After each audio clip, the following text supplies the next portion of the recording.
Chapter 891. Before the Hongmen banquet began, Chongzhou was still calm and peaceful. If one was more sensitive, they would realize that this was just the calm before the storm. The noble ladies of each household were busy with their own affairs. Some handled household chores, served in-laws, educated their children, beat up their concubines and played with antiques. The seemingly peaceful backyard was, in fact, surging with undercurrents. Everyone was scheming for their own benefit. Banquets were an important channel for the gentry to connect. There was not a single day of rest. Today one family would host a gathering. Tomorrow, another family would host a poetry meeting. The day after, they would send out invitations and everyone would admire the flowers and the moon together. The men went out as guests. The women in the backyard did not want to be outdone and often went out to attend banquets. The moonlight in the sky was cool. The shadows of people on the ground flickered. Their clothes were fragrant and their hair was silhouetted. Although the gentry of Chongzhou were criticized by the outside world as nouveau riche, they had decades or even centuries of history. They were far wealthier than the common people. The weather was cold, but the yard where the banquet was held was warm. There was not the slightest bit of chill. A few of the ladies who were close to each other joked.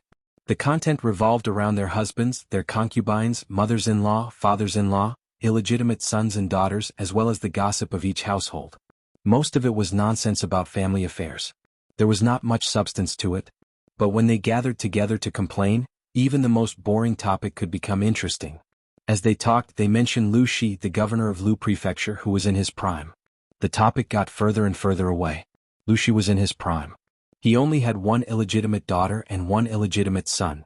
His second wife lived apart from him for a long time. Ever since Lu Shi came to Chongzhou, many people planned to use honey traps and tried to stuff women into Lu Shi's backyard. But he was slippery. No matter what others said or hinted, he always had a way to block the women sent by others. The men said that Lu Shi was pretending to be serious, but the ladies of Chongzhou respected him. Which ancient woman did not want her husband to only love her and have a woman in his backyard? At least before Gu Min passed away, Lu Shi's backyard only had such a person. Just this relationship was enough for them to be jealous and envious. Every time this topic was brought up, the noble women of Chongzhou would be extremely jealous of the deceased Gu Min foreign. They would say that she died young and in the end, they would fakely sigh about the unfortunate fate of a beauty. After saying that, a good man like Lu Shi couldn't help but complain about his flirtatious husband. No matter if they were lowly concubines or noble concubines, he took them in one by one. The main wife had to pretend to be magnanimous on the surface, but she also had to address those coquettish sluts as sisters. It was disgusting. I heard that the daughter of the Lu Prefecture overseer is coming. Today's banquet is for that girl. It was unknown which foreign had blurted this out, but the reactions of the other Furins were very calm. Some of them even secretly sneered. She's just a little girl. How is she worthy of being treated so seriously by a man? In the eyes of many ladies, Jiang Pingji's arrival coincided with Lu Shi's invitation to the aristocratic families. After all, she was just a woman. No matter how capable she was, she would still have to marry and have children. She would have to stay in the backyard and do housework for a man for the rest of her life. For Lu Shi's daughter to be able to become Wanzhou's governor was already very impressive. They didn't think that Jiang Pingji could go any further. They even thought that she was a little silly. It would have been better if she had obediently enjoyed her father's protection and lived a carefree life as a noble daughter of an aristocratic family. Instead, she had to show her face in public and imitate Master Su of the previous dynasty. What would happen in the end? She might not be able to compete with the men, and she would have wasted the most important years of a woman's life for nothing. As for the rumors that Lu Shi was going to retire behind the scenes and give power to Lu Shi, that was even more ridiculous. This kind of unrealistic news will make people laugh if I say it. That's true. She's just a girl in the boudoir. How capable can she be? I heard that girl Lu is already 18 years old. She's still not engaged at this age. Won't she be an old lady in 2 years? The Lu Prefecture overseer is quite concerned about this daughter of the official wife. He should be keeping an eye out for her, right? However, a girl who hangs around outside all day. I heard that she often hangs out with those uncouth peasants. Who would dare to have a daughter-in-law like her? Even if he treats her well for the sake of the Lu Prefecture overseer, a father-in-law can't simply interfere with his son-in-law's backyard. In my opinion, that girl Lu. Tiske. This topic was very new to them. For a moment they were talking enthusiastically and unknowingly, the topic had strayed. A young madam said, "Could it be that the Lu Prefecture overseer's banquet is for the marriage of this daughter of the official wife? Lu Shi's influence was in Chongzhou and Hu County. For the sake of his daughter, he would definitely choose a son-in-law within his sphere of influence. Many people felt that this speculation made sense. If a reasonable person had heard their conversation, he would probably laugh his head off. If the matrons of Chongzhou's aristocratic families were all like this, it was estimated that it would not be passed down for more than a few generations. Chongzhou was close to the northern borderline, and the war between the two countries continued. Because of environmental factors, the powers here changed very quickly. The so-called aristocratic families were, to put it bluntly, nouveau riche families that lacked heritage. Taking some of the madams present as an example, their maiden families were butchers. They were illiterate and naturally their knowledge was shallow. Of course, other than their lack of knowledge, the more important reason was that they did not care about the outside world. If they had the time to care about those things, they might as well spend it on cosmetics, jewelry, and silk. The noble women chatted and laughed, and the atmosphere of the banquet heated up. It was at this moment that two lavishly dressed maids rushed in.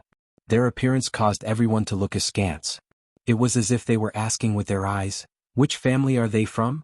Why are they so rude?" One of the noble women recognized her personal maids, and her face, which was covered in makeup, instantly grew long. She was hosting the banquet today and it was going well. She did not expect that her own maids would run into trouble. Before she could reprimand them, the two maids told her a piece of news that made her black out. "Madam, bad news. The master has gone."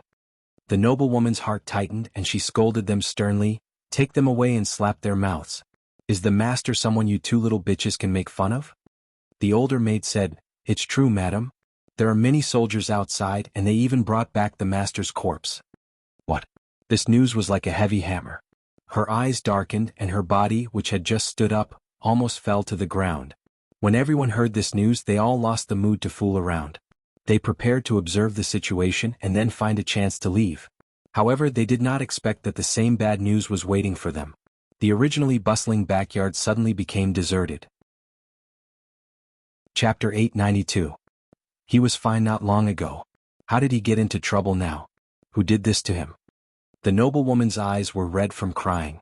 Her tears washed away the heavy makeup on her face, leaving two streaks. The noblewoman was not the only one crying. Her children kneeling beside her were crying too. Not far away there were 5 or 6 children born of concubines who were crying even more heartbroken. Old Master Lu and Old Madam, who rushed over after hearing the news, almost fainted from crying. Who did this to my son? Mother's son? The hall was a mess. The noblewomen who came to attend the banquet all looked embarrassed. Obviously this was not a good time to say goodbye.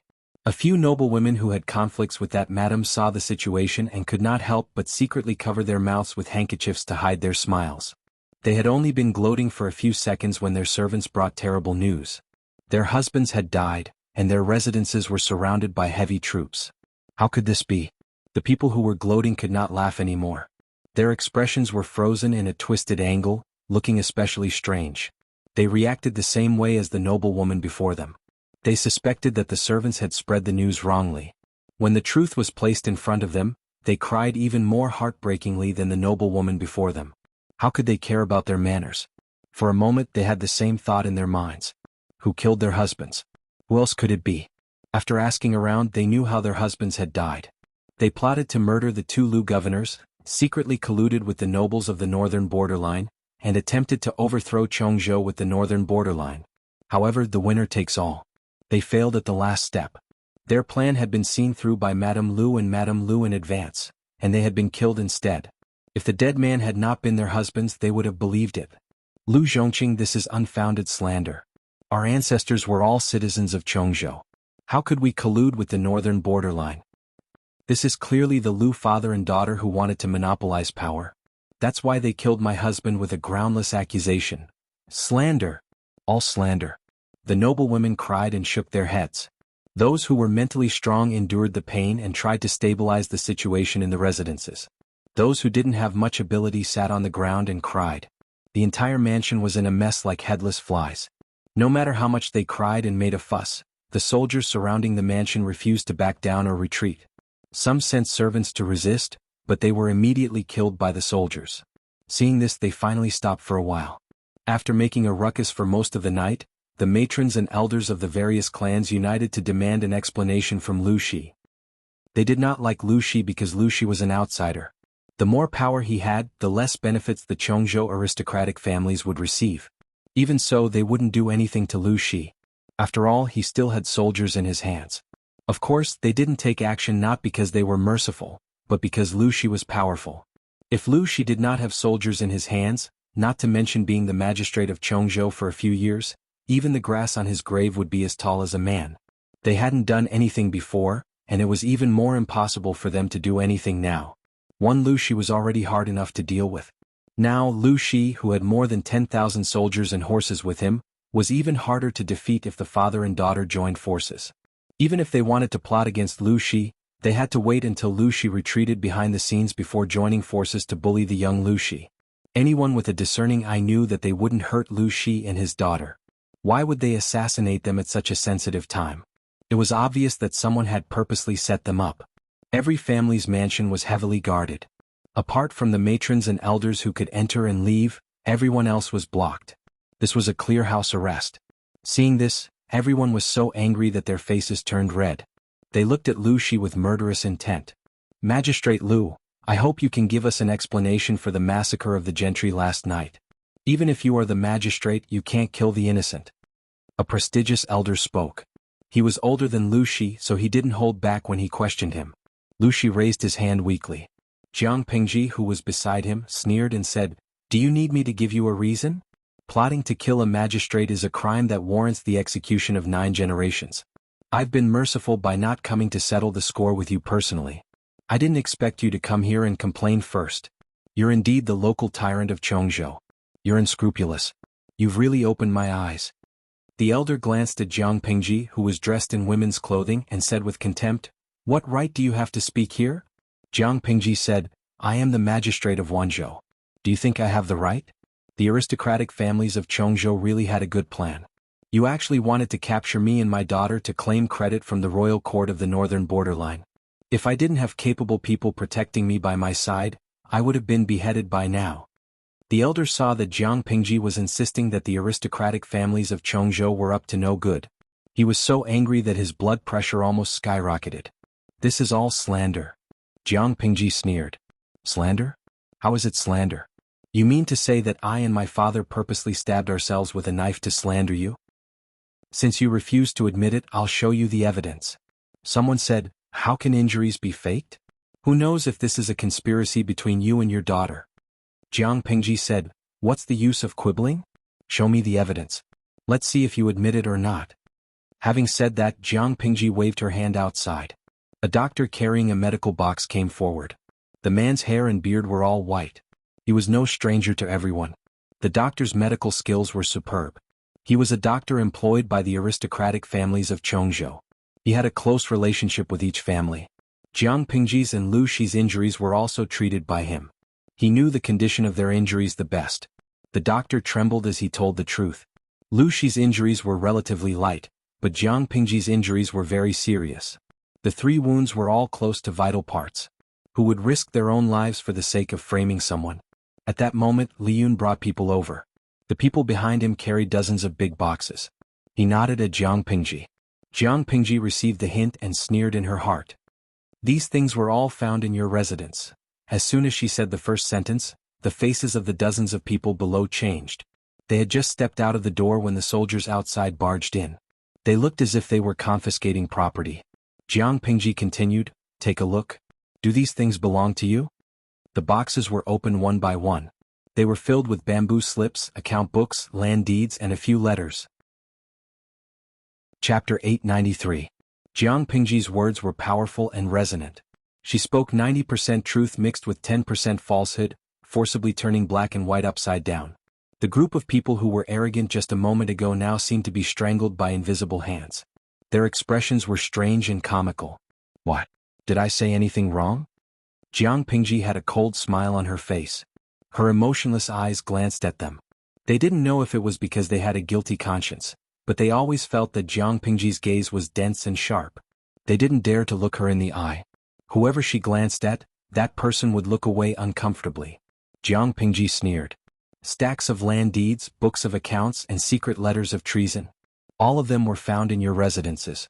Why don't you tell me who they belong to? Why did they grow legs and come to your residences?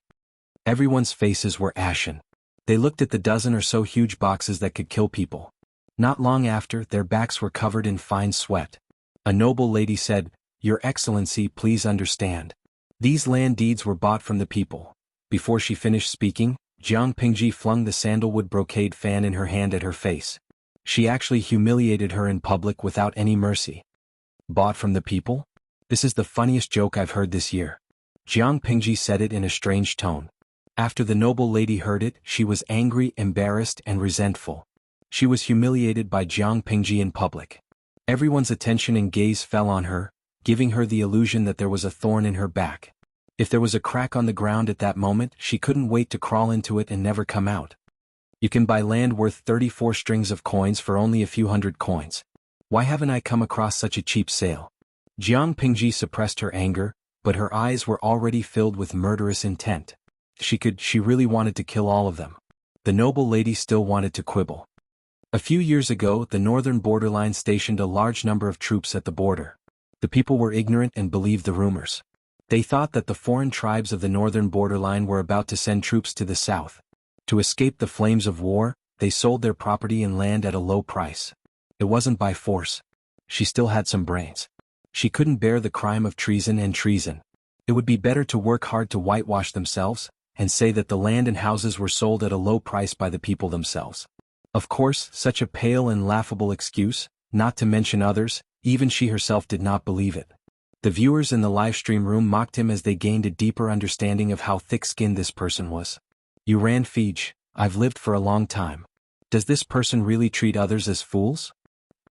Or could it be that in her eyes the common people were all retarded? An item worth 34 strings of coins was being sold at a low price of a few hundred coins? Where's your shame? Forgotten in his mother's womb? Mer Nyang. I'm in a third-tier city, and the price of a house is about 9,000 per square meter.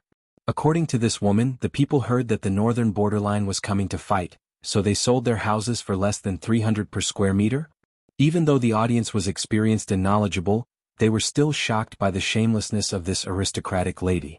Wei Kong, this person is so thick-skinned that even a Dongfeng missile can't penetrate it. For the common people in ancient times, the land was everything they had to support their families. Many people would rather die than sell their land because they knew very well that as long as the land was still in their hands, they might still have a chance of survival. As long as there was life, there was no need to worry about firewood. With the land in their hands, they could grow food. If the land was taken away, they would not be far from starving to death. Food was a hard currency in a chaotic world. The more chaotic the world was, the higher the price of food. How much food could the money from selling their ancestral land at a low price be exchanged for in the end? It's not a forced sale? Do you dare to touch your black heart and say that again? Jiang Pingji's face revealed a trace of a smile. She said, "At this point the evidence is irrefutable and you still dare to quibble? Use your eyes and take a good look at the people you secretly sold to the northern borderline. Who are they? In this world, where in the world would a seller sell their ancestral land and be beaten to a lowly status by the buyer, and then smuggled and sold to the northern borderline? Is it not enough that they sold their ancestral land, but they also sold themselves and willingly became slaves? This ridiculous nonsense should be passed on to the people of the world and let them judge." Jiang Pingji opened her mouth. Everyone's expression changed again and again. Their gazes changed from the original fear to deep fear. Although Jiang Pingji had just arrived in Chongzhou not long ago, she knew a lot of inside information about Chongzhou from Gu Xan. Gu Xan traveled north and south to do business, so he was the most well-informed. He had even come into contact with the human trafficking business run by the aristocrats of Chongzhou. Jiang Pingji had concrete evidence in her hands. They could not quibble. The noblewoman was so scared that her face turned pale. She said in a voice as soft as a mosquito, "I wonder where you heard about this." Jiang Pingji glanced at her and said, "No matter where I heard it from, it's irrefutable evidence." Everyone felt as if they had fallen into an ice cellar.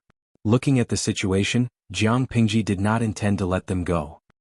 One of the clan elders secretly glared at the noblewoman and scolded her for being stupid. He said, "The matter of the people's land and residences can be put aside for now and discussed in the future.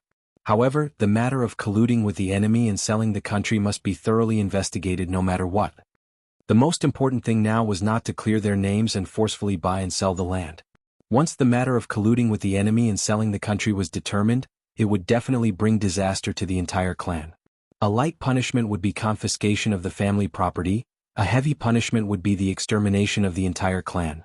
Jiang Pingji said, "This is all the evidence. What do you want to deny? If it's not colluding with the enemy and selling the country, how do you explain the fact that you took away the people's land and residences, banished them from good families, and sold them in batches to the northern borderline? Do you know what kind of life they lead in the northern borderline? Even animals live better than them. How do you explain these letters written by your clan leader himself?" Jiang Pingji opened a superstitious letter. The contents of the letter made the clan elder break out in a cold sweat. The current situation was very disadvantageous to them. Jiang Pingji was still aggressive. In their panic, they did not have the energy to carefully analyze the handwriting in the letter. Anyway, at first glance, it was indeed the handwriting they were familiar with. Even the signature was familiar. Could it be that the matter was true? Did the clan leader really collude with the people of the northern borderline behind the clan elder's back? But they occupied the land and residences only for the sake of wealth. They had no intention of betraying the country. In the words of the audience in the streaming room, if yellow mud fell into one's pants, it was still shit. They did not have the confidence to deny it. Chapter 894. Keep an eye on all of them. I'll investigate further. Jiang Pingji said to Fu Wang, "Before that, don't allow any of them to enter or leave the house or receive guests. Don't allow any servants to leave the city gate. If anyone is found to have violated the rules, kill them on the spot." Fu Wang said, "I understand." Jiang Pingji ordered people to keep the boxes and keep an eye on them day and night to prevent any mistakes. Lu Shi said, "Lanting, you're being too extreme. I'm worried that the aristocratic families in Chongzhou will act recklessly and start a mutiny." The aristocratic families that were killed were the bigger ones in Chongzhou. There were other small aristocratic families that were not involved. If Jiang Pingji made a big move, the small gentry clans would act upon hearing the news and think that they were threatened. Who knew what they would do? Jiang Pingji thought about it and said, "Father's worries are not unreasonable. That's why I didn't exterminate all of them. I'm just keeping them locked up. When they think it through and spit out what doesn't belong to them, I'll set them free. The aristocratic families in Chongzhou. We'll have time to settle the score in the future. They can escape today, but they can't escape tomorrow." Lu Shi nodded and said, "It's good that you think that way. It's never too late for a gentleman to take revenge.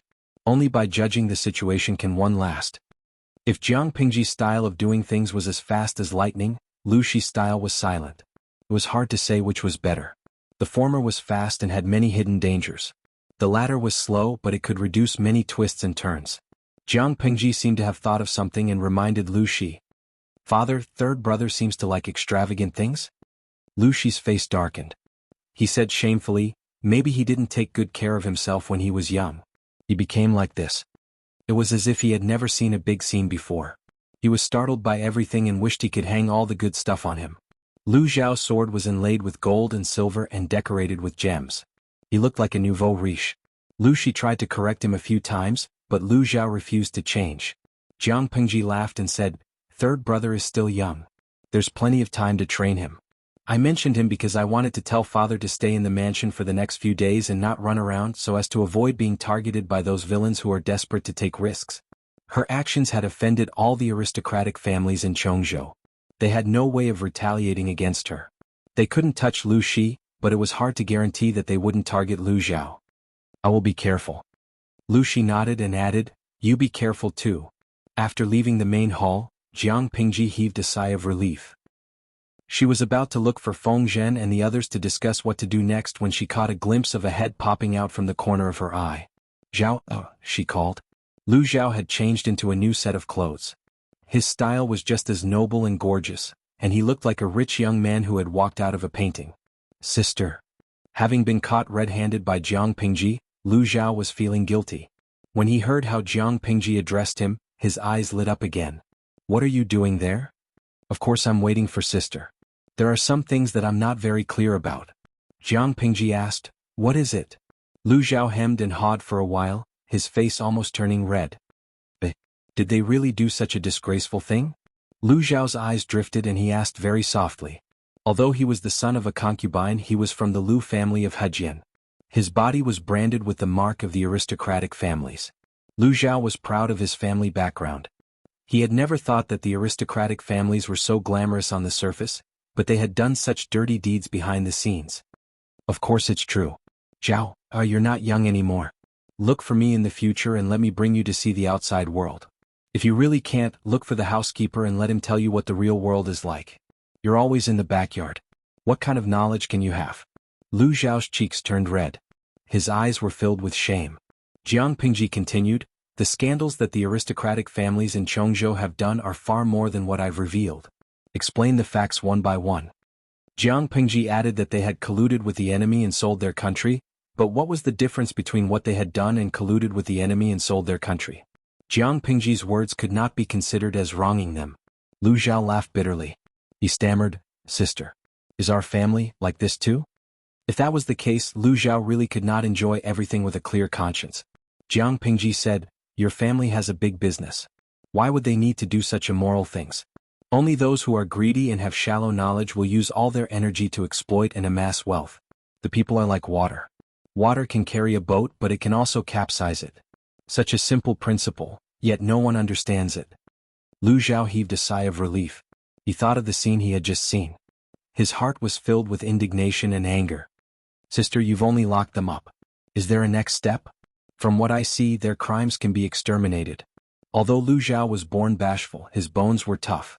He even had a hint of abhorrence for evil. Jiang Pingji said, there's no rush. We have to prioritize when we do things. If we want to settle accounts with them, we can do so at any time. Lu Zhao heard another meaning. Sister, was she planning to deal with them gently? She smiled and said, the most important thing now is to take back the land in their hands, resettle the people of Chongzhou and let them live in peace. One person's energy is limited. I can only take care of the people first. When the situation is completely stabilized, I will have the energy to deal with these vermin. If we only care about competing with them, the longer it drags on, the more the people will suffer. For Jiang Pingji, she could deal with the aristocratic families of Chongzhou at any time, but she could not let the suffering people continue to suffer. Lu Zhao was silent for a while. He did not expect Jiang Pingji to give such a reason. Two flowers bloomed, one on each side. What happened in the prefecture government quickly spread throughout Chongzhou. Just as Lu Shi predicted, the small gentry families were trembling with fear and unease. However, Jiang Pingji caused such a huge commotion. In the end, she only locked them up and did not take any further actions. This action made people scratching their heads in confusion. At this critical juncture where everyone was in danger, the Chui family welcomed a special guest. I am a servant of the Lu Prefecture magistrate. I have been ordered to send the young Langjun back to his ancestral home.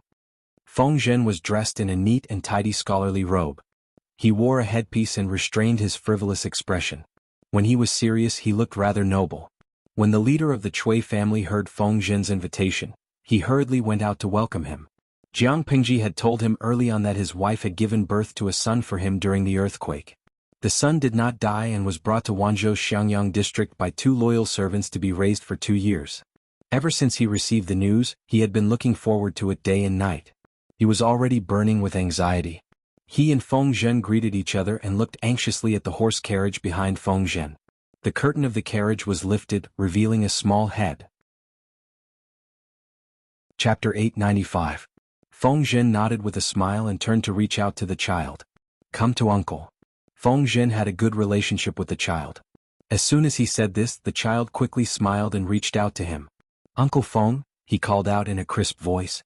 The voice fell to the ears of the Chui clan leader. It was like the sound of nature, but he could only watch as his son threw himself into Feng Zhen's arms. I apologize to master for not being able to protect madam. Before the Chui clan leader could restrain his sour heart, two kind-looking servants came down from the carriage behind and knelt in front of him. He knew these two. One was the housekeeper of the wife's dowry, the other was a servant girl who was later chosen to be the child's wet nurse. How can mortals predict natural and man-made disasters? It was not easy to survive the earthquake in Shangjing. Sanyang is ultimately not blessed. Looking at the two's plain clothes and slightly weathered faces, then thinking of the child's tender face and fine cotton clothes, the Chui clan leader couldn't help but feel warm in his heart. He said, thanks to the two of you protecting your master loyally, there is a day I can reunite with my own son. Feng Zhen saw the Chui clan leader personally help the two loyal servants up and had a better impression of him. Thinking of this, he teased the child in his arms and said, "That's your daddy." The child's eyeballs spun around, and then he chuckled as he called out, "Daddy," causing the Chui clan's patriarch's heart to soften. It wasn't that the Chui clan didn't suspect the child's bloodline, but when the older generation saw the child's face, their doubts disappeared. It turned out that this child was extremely well-born and actually looked 60% like his father when he was young. The Chui clan leader's mother looked at him and couldn't help calling him her darling. The child and the two loyal servants were led to the backyard. Feng Zhen then stopped smiling and looked at the Chui clan leader meaningfully. Seeing this, the Chui clan leader quietly invited Feng Zhen to the main hall. "Manager Feng, please." The Chui clan had lived in Chongzhou for a long time and relied on doing business between the northern borderline and Dongqing to prosper. They earned money from both sides and still managed to survive until now. It seemed that this young Chui clan leader was really the reincarnation of a vixen. Not only was he perceptive, he was also smart. Feng Zhen thought that he would have to drop a few hints before the other party would understand. From the looks of it now, he didn't need to spend much effort at all. Feng Zhen gracefully took his seat. "Has Master Chui heard of the major events that have happened in the past few days?" Since the head of the Chui clan was so agreeable, Feng Zhen did not beat around the bush. Chui family head dismissed his attendants and muttered, "I've heard a little about it." How could he have only heard of it?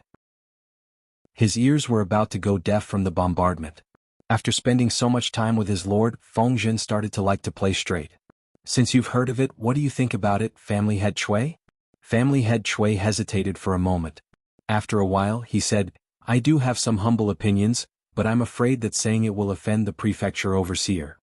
Now that there's no one here in private, you can say whatever you want to say.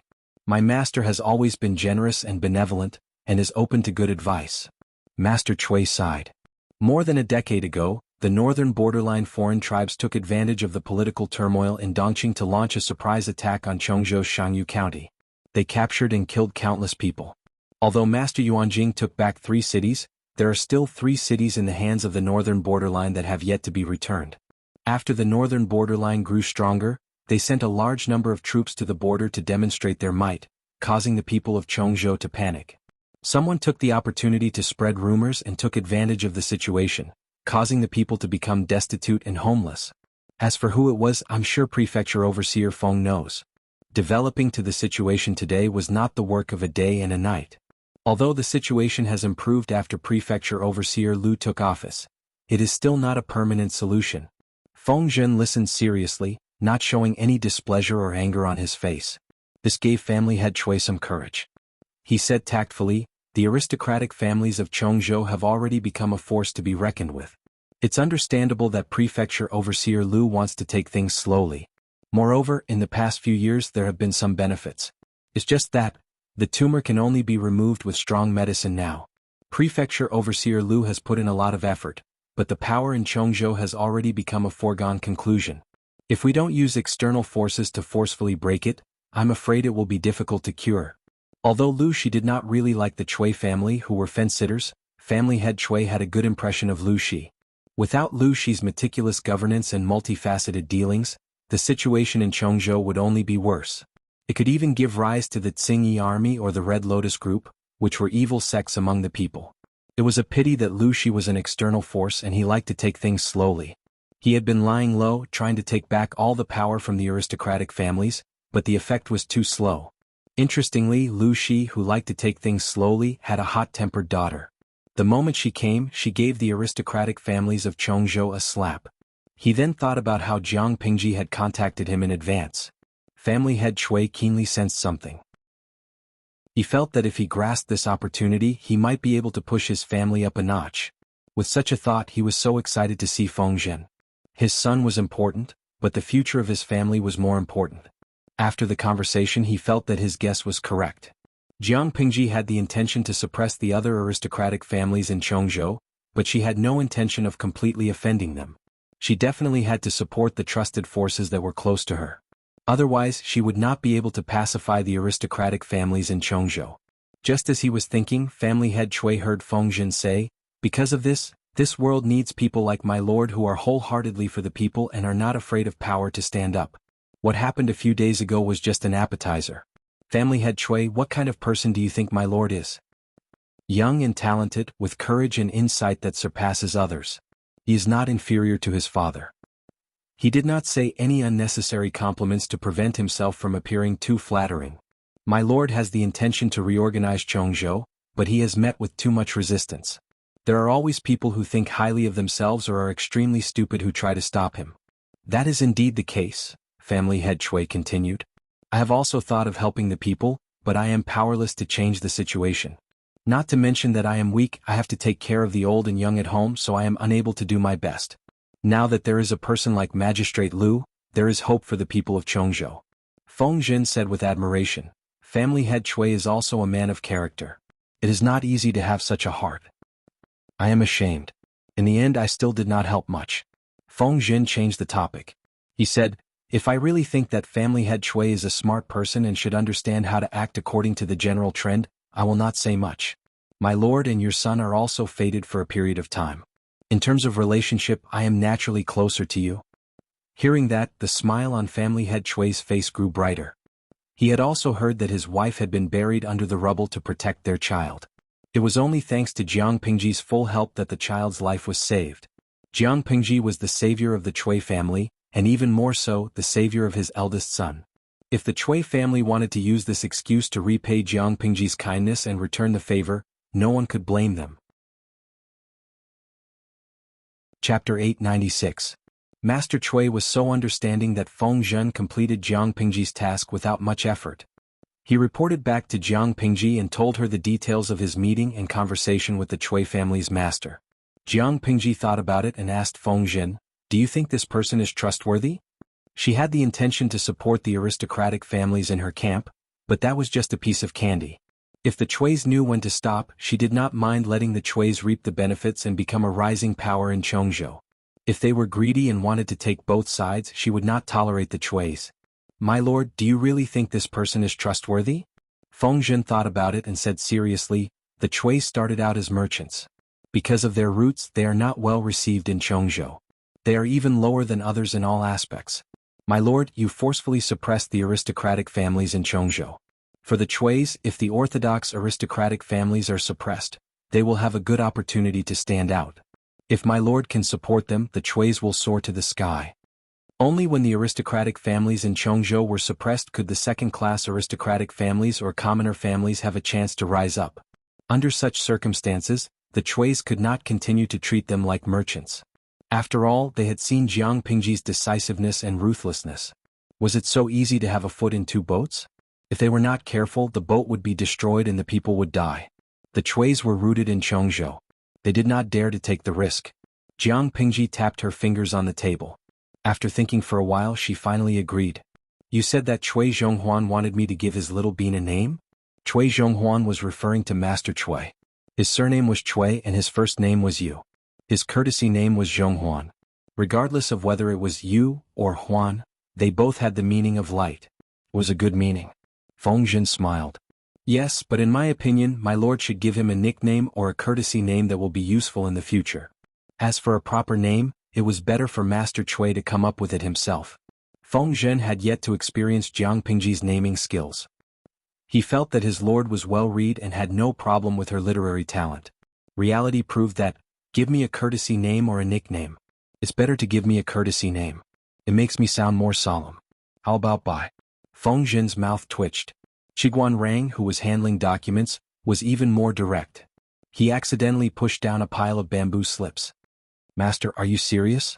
If I remember correctly, isn't that the name of the Han Mei family's horse? When he heard the name of the horse, Feng Zhen almost burst out laughing. Who came up with such a stupid name? Jiang Pingji smiled, her eyes shining with a teasing light. She said, of course it's to scare you. You might as well call it Fushou. I prepared this name for Huayu's family's second treasure, but looking at how he and Jingxian rarely spend time together, I think there won't be any good news from Huayu in the next few years. I'll give him another name in the future. With such a simple-minded name like Bai Bai, Feng Zhen didn't mind whether Fushou sounded good or not. After all, it had a good meaning. Perhaps this is the so-called vulgar is elegant? The name Fushou can also be used. To this day, Feng Zhen still did not understand a principle. Being well-read did not equate to having outstanding literary talent. His lord was actually illiterate. Compared to Feng Zhen, who was kept in the dark, Qiguan Rang knew the truth. He said, it makes me feel that this longevity, and Huayu's daughter, Changxing, have a similar meaning. Both had a good meaning, but in reality, it was unbearably vulgar. Feng Zhen was puzzled. He signaled Qiguanrang with his eyes, asking him to explain. Qiguanrang said, "Simply put, if you don't want your child to bear an indescribable name, don't look for the Lord. Although it was an honor to be given a name by the Lord, it could not be done to the child, right?" For example, Qiguanrang did not look for Jiang Pingji when he wanted to name his daughter. Instead, he privately flipped through many ancient books. Who knew if the Lord would come up with names like Shuangxi, Ru'en, or Shunfeng? He only had one precious daughter. Qiguanrang could not bear to harm his daughter. Feng Zhen's expression. It was really hard to explain. The next day, the head of the Cui family, Yu, personally visited. Not only did he bring his eldest son, but he also brought a big gift for Jiang Pingji. The Cui family's Pledge of Allegiance. Looking at the Pledge of Allegiance, Jiang Pingji had a better understanding of the current head of the Cui family, Yu. He was a politician who had been delayed by business. Not only did he have a keen sense of smell and far-sighted vision, but he also had unimaginable courage and decisiveness.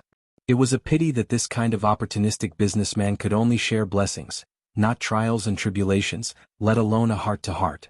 Once Jiang Pingji lost power or was unable to bring more benefits to the Cui family, the Cui family would most likely look for a more suitable partner.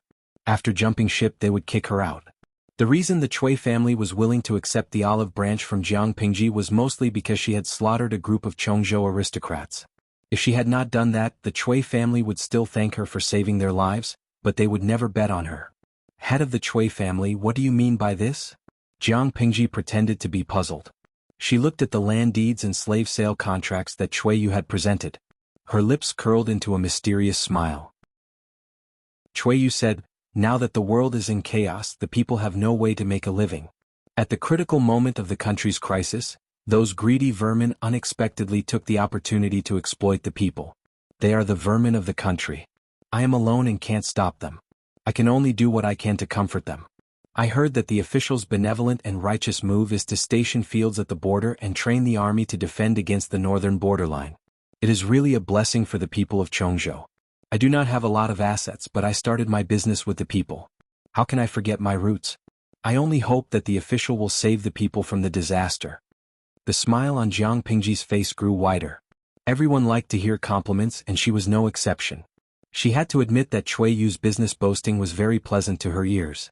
Jiang Pingji then picked up the account book and carefully looked at the things listed on it.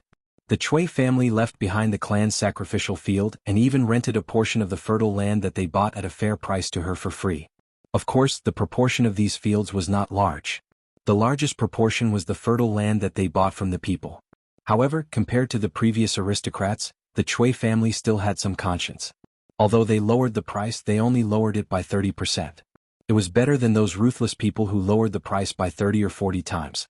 Now, in order to gain Jiang Pingji's trust and be put in an important position, the Cui family gifted this portion of the land to Jiang Pingji. Apart from the fertile land, there was also a lot of uncultivated land. Most of these places did not have anything good, but they were vast and suitable as bases for the troops. Apart from that, there were many contracts that sold themselves. She roughly looked at them and realized that these contracts were all for the people of Chongzhou. Jiang Pingji raised her eyelids and looked at Yu. She questioned him silently with an imposing manner. Yu was stunned for a moment and immediately said, "Official, these contracts are for the people of Chongzhou who were sold to the northern borderline. The Cui family's words are light and do not dare to provoke them. They can only secretly use their connections to secretly buy back a batch and send them to other places to be settled." After he said that, a smile appeared on Jiang Pingji's face again. Chapter 897. Yu could not have asked for more. Only those of the same generation or elders who had a good relationship with him could call him by his courtesy name. Jiang Pingji's question was a hint of intimacy. If it had been another woman, Yu might have misunderstood, but since it was Jiang Pingji, he dared not. There was no other reason. He did not realize that the other party was a woman, and even subconsciously ignored her. When he faced Jiang Pingji, he always had the illusion that he was facing the emperor. The prestige of the Tian family, perhaps it's nothing more than this. Before he realized it, the back of his shirt was already soaked with sweat. A straightforward person doesn't resort to insinuations. Since all of you think so highly of me, I naturally can't be stingy.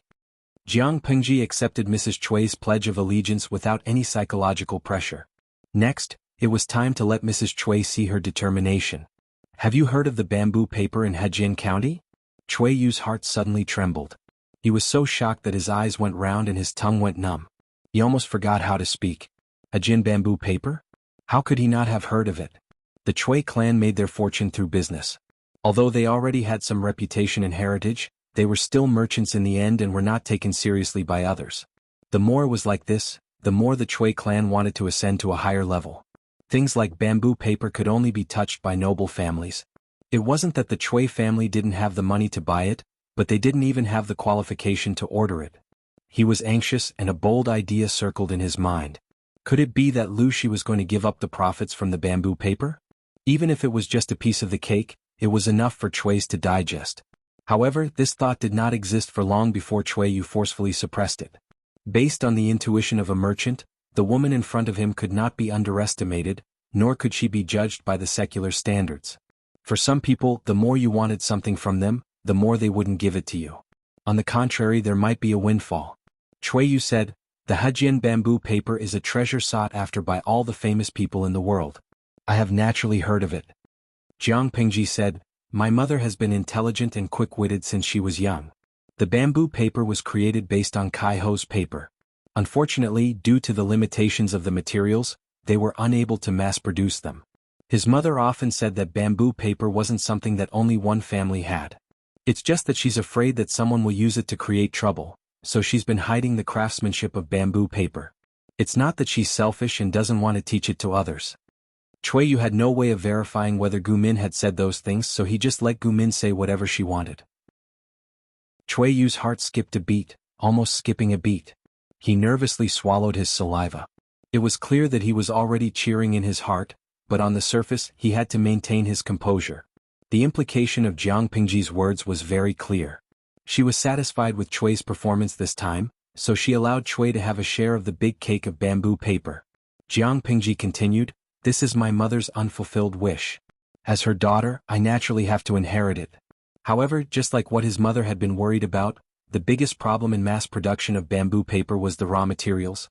If we don't have enough raw materials, mass production will be useless. Hearing this, Chui Yu's heart sank to the bottom again. Great joy was followed by great sorrow. It was too exciting. Without waiting for Chui Yu to speak, Jiang Pengji sighed. "In order to fulfill my mother's dying wish, I personally went to investigate and experiment. I really found something that could perfectly replace the bamboo paper."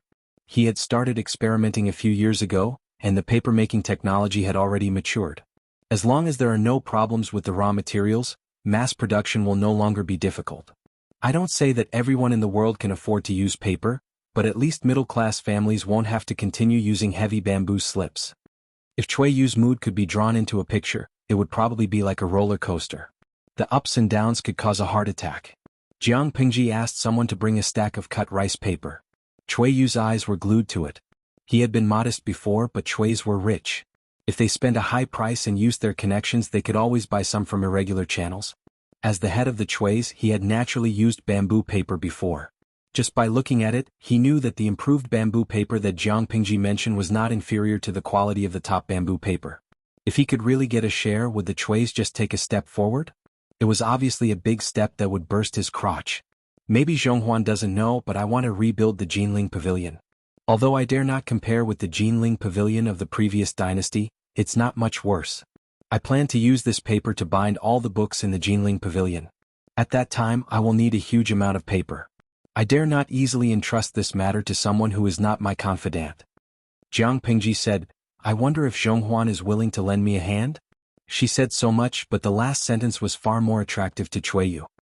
He could not wait to nod his head and immediately answer loudly, "Yes, yes, yes." 1,000 times, 100 times he was willing. However, he had to be reserved. Thus, Chui Yu forcibly suppressed the excitement in his heart and said reservedly, "It's my wish, but I dare not ask." Jiang Pengji's face was full of smiles. The live stream audience was stunned. "Wudong King, what's this? Please translate." "Luoqing Yimo, it's just that I dare not ask for it. This is my wish." Shunfeng Express, "I only care about one thing. The streamer won't hand over the paper-making technique so easily, will she?"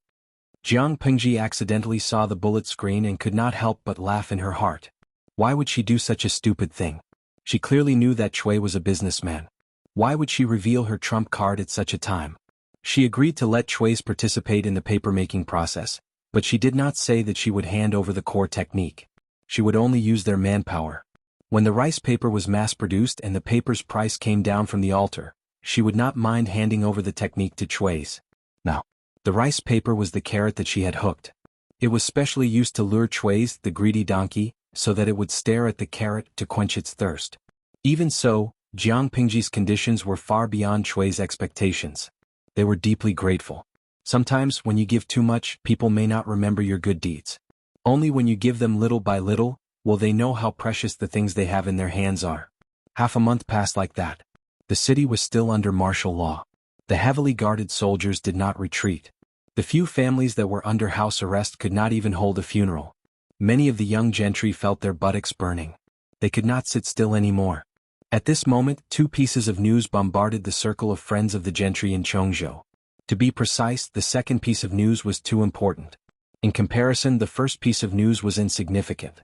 The first piece of news was that the Chuis of Chongzhou, whom they had previously looked down on, had boarded Lu Shi's ship. They had completely chosen to stand on her side.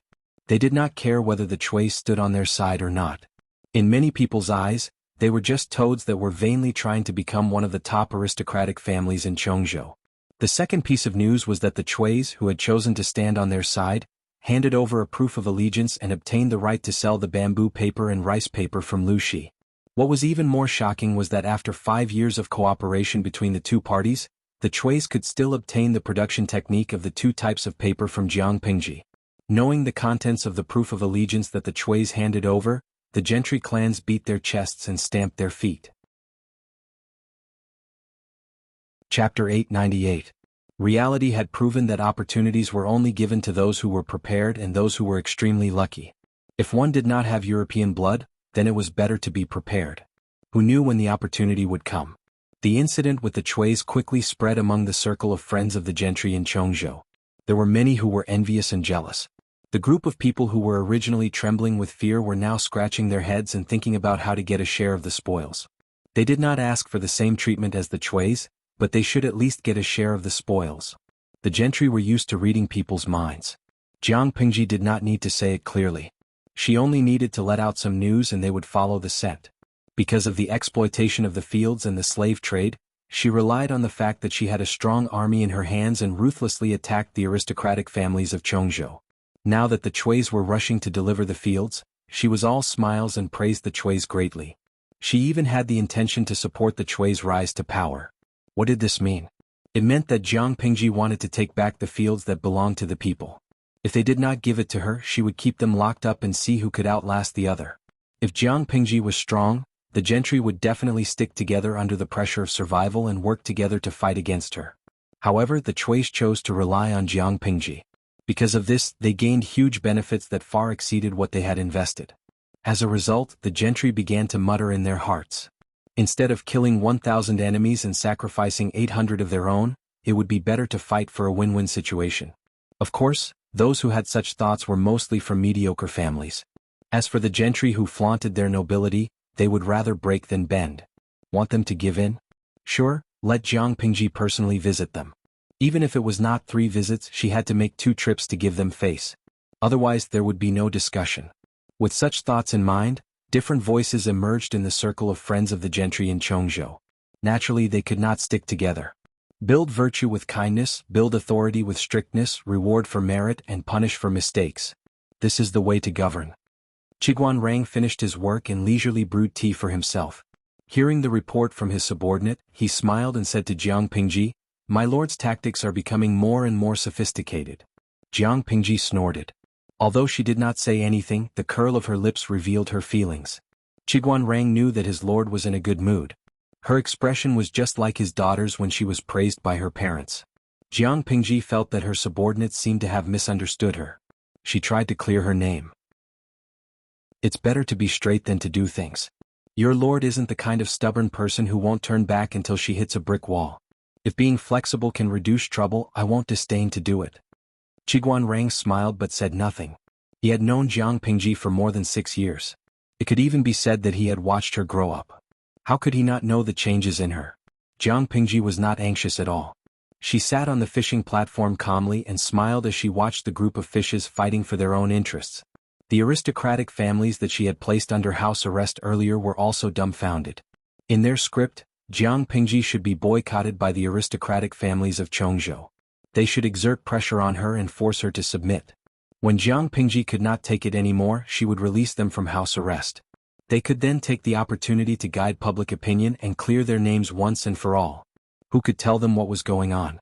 Why was reality so different from the script they had read? A loud bang broke the sorrowful atmosphere. The people who were sobbing softly were so frightened that they did not dare to make a sound. The gloomy and heavy morning hall was hung with white banners and white silk. A coffin made of gold-threaded nanmu was placed in the middle. Because the entire clan was placed under house arrest on the clan land, not only could they not hold a grand funeral, they could not even bury the coffin. After some inquiries, they found out that the aristocratic families of Chongzhou were wavering in their stance. The hot-tempered clan elder exploded on the spot and threw his cup in anger. Son of the Liu family. You've gone too far. The white-haired clan elder was so angry that he was about to have a heart attack. The muscles on his face twitched strangely. Clan elder, what should we do now? Liu Shi obviously doesn't want to let us off easily. Are we supposed to keep him under house arrest and prevent the old master from being able to rest in peace? It has been dragged on for more than 20 days. If it continues to drag on, I'm afraid it will be difficult for the deceased husband's resentment to dissipate. The widow wore mourning clothes and mourning clothes. Her eyes were filled with tears, and her delicate and pitiful demeanor added to her charm. The clan elder said fiercely, even if the resentment is difficult to dissipate, it's still seeking revenge on Liu Shi. Why are you panicking? Women just don't have any experience. Shut your mouth. Liu Shi knows that if he wants to snatch it by force, once he gives in, the consequences will be unimaginable. Can you bear such a huge responsibility? The woman had never had her own views. Her husband favored his concubine and neglected his wife. She did not dare to fight for anything for herself. Now that her husband had passed away and she had no children, she was even more helpless. As the wife of the royal family, she was scolded and insulted by the clan elder in public. In a daze, she looked at the coffin in the hall and cried even more miserably. She was not crying for losing her husband. She was crying for her dark and unknown future. She had no children, her husband was dead, and the direct line of descent was lost. She was no longer the wife of the royal family. Similar scenes played out in the various clans. One by one they scolded Jiang Pingji. They held onto the land in their hands and refused to let go. Jiang Pingji did not care much. With the Chui's Pledge of Allegiance, she received many more pledges of allegiance over the next few days. The land that she obtained was not considered fertile, but it was more than enough to train the troops, build a military camp, and set up a paper-making workshop. As for farming, she brought her people to investigate the field. She studied the situation at the borders and the geography of various places. She chose 4 key districts for farming. Because a few of the aristocratic families in Chongzhou were placed under house arrest, many places had vacancies. After Jiang Pingji picked and chose, she either threw the positions to the small aristocratic families that sought refuge with her and let them have a taste of the sweetness. Or she placed the people she had groomed in the positions and let them practice. After a round of beating and bestowing favors, the atmosphere in Chongzhou changed. Anyone who thought that they had 9 lives could come and see if she would kill them or not. Without this as a backing, who would give in to her? Jiang Pingji ruthlessly reorganized the forces in Chongzhou. She pulled in one group and beat another. Then she cultivated her own forces. She was having a lot of fun. Based on this situation, the aristocratic families in Chongzhou will suffer a great loss. Wei Xi received the news and was not surprised. Thinking about Hu County in his previous life, she was even more ruthless. She surrounded them at night and massacred the aristocratic families. It was a huge case that shocked the court. At that time, the prestige of the court was at rock bottom. The officials and the military pushed the blame to each other. Instead, she took advantage of the situation. She caused such a huge commotion. There were countless people who condemned her, but nothing happened in the end. In comparison, Chongzhou only lost a few leading aristocratic families. That was a blessing to their ancestors. Chapter 899. Wei Xi could not help but laugh. How could it not be refreshing to cut through the Gordian knot? This was his lord's usual style. He accidentally learned of the courtesy name Jiang Pingji had given to Cui Yu's eldest son. He was silent for a while. Fu Shou. This is a good name with a profound meaning. Wei Xi only said this and his emotions were in turmoil for a long time. However, the knot in his heart had been mostly resolved. He felt uncomfortable for a while before letting it go. Mr. Wei, my lord specially asked me to deliver a letter to you. It is now in your room. Wei Xi was surprised. He put down the bamboo slip in his hand and looked up at the messenger. His lord had a secret letter for him. It must be an important matter. How could she leave it in his room? Servants usually came in and out to clean. If he accidentally lost the secret letter and delayed his lord's important matter, what should he do? Wei Xi hurriedly put down his work and walked quickly to his room. There was indeed a letter on the coffee table. With a serious face, he removed the seal and picked up the letter inside. He opened it and read it. Wei Xi froze on the spot as if his acupuncture points had been hit. Even his expression became unnatural. His ears were bloodshot. There were no important secrets written in it, but for Wei Xi, it was far more important than secrets. There were only 5 words written on the huge letter. The handwriting was strange. Each word looked round, but Wei Xi was very familiar with it. Whenever that person was in a very good mood, she liked to use this special style of writing. Zishao, I miss you. Miss Wei Xi recovered from the shock and hurriedly got up from the table. He almost pressed down on his sleeves and staggered. He looked around guiltily. After making sure that there was no one, he folded the letter and stuffed it into the envelope. He secretly hid it in a brocade box. There was nothing special in the box. It was all Wei Xi's personal belongings that he brought with him wherever he went. For example, an old embroidered sachet, a painting he drew when he had nothing better to do, a brightly preserved rabbit fur cloak. Now there was another letter. He had originally wanted to place the letter on the top of the box, but when he thought of his bad friend by his side, he was afraid that there would be another scene of Feng Zhen sleeping with him, so he stuffed the letter into the inner layer of his foldable cloak. It was like he was destroying a corpse and then returning everything to its original position. Because of this letter, Wei Xi's state of mind was in a mess. He could not even sleep peacefully. That night he had a very strange dream. When he woke up, he could still see the other person's lips moving in front of him. You can name the characters in the future. This was no longer a question of a name. It was a question of whether or not it was horrifying. Wei Siji asked himself, dreams are born from the heart. Could it be that I also have such rebellious thoughts subconsciously? He never had an answer to this question. My lord is in a good mood today. Could it be that those stubborn people are finally willing to give in? Feng Zhen lifted his sleeves to hide his yawn. His eyes were almost squinted into slits, and the word sleepy was written all over his face. Jiang Pingji smiled. I had a good dream yesterday. So it was just a beautiful dream, causing him to be happy for nothing. Feng Zhen pretended to pound his shoulders exaggeratedly and complained, if they still refuse to admit defeat, even if it's icy weather, the corpses that have been left there for more than a month will probably decompose by now. Why bother? They've already lost the best opportunity to resist, and now they're just struggling on the verge of death. A centipede dies, but it doesn't fall down. We can't let our guard down. We still have to be on guard. Jiang Pingji knew what the aristocrats were capable of. As long as she didn't completely beat them into submission or cripple them, as long as they bore a grudge, they would one day secretly bite back at her. If they knew what was good for them, Jiang Pingji could still let them struggle at death's door for a while. If they didn't, she could only use extreme measures to get rid of them all. She wanted to stabilize her power in the north, and someone had to be sacrificed. I know the severity of the matter. My lord, you can rest assured. This winter was destined to be turbulent for Dongqing. Jiang Pingji ruled Chongzhou and Hu County, and Lu Shi retreated behind the scenes. The heroes of the world responded in silence. They could see clearly that Jiang Pingji was now fully deserving of her position as the overlord of the north. If she could gain a firm foothold before the next spring and absorb as much of the connections and power that Lu Shi had left behind, no one in Dongqing would be able to compete with her. The fake Emperor Prince Changshou couldn't, the Su family from Zhi County couldn't, the Ming family from Cangzhou couldn't, and the imperial court that was struggling at death's door in Qinzhou couldn't either. Just the thought of her current territory made Dongqing's feudal lords breathless. She issued a recruitment order, built the Golden Scale Pavilion, gave books to the world's famous scholars, and was willing to write books for the world's scholars. No matter which one of these 4 matters were thrown out, it would cause all the forces to be in an uproar. Let's talk about the recruitment notice first. It wasn't something that just anyone could make. The first person was a sage 700 years ago. He sought talents for reform, swept away the chaos in the world and stabilized the world. The second was the founder of the Xia dynasty.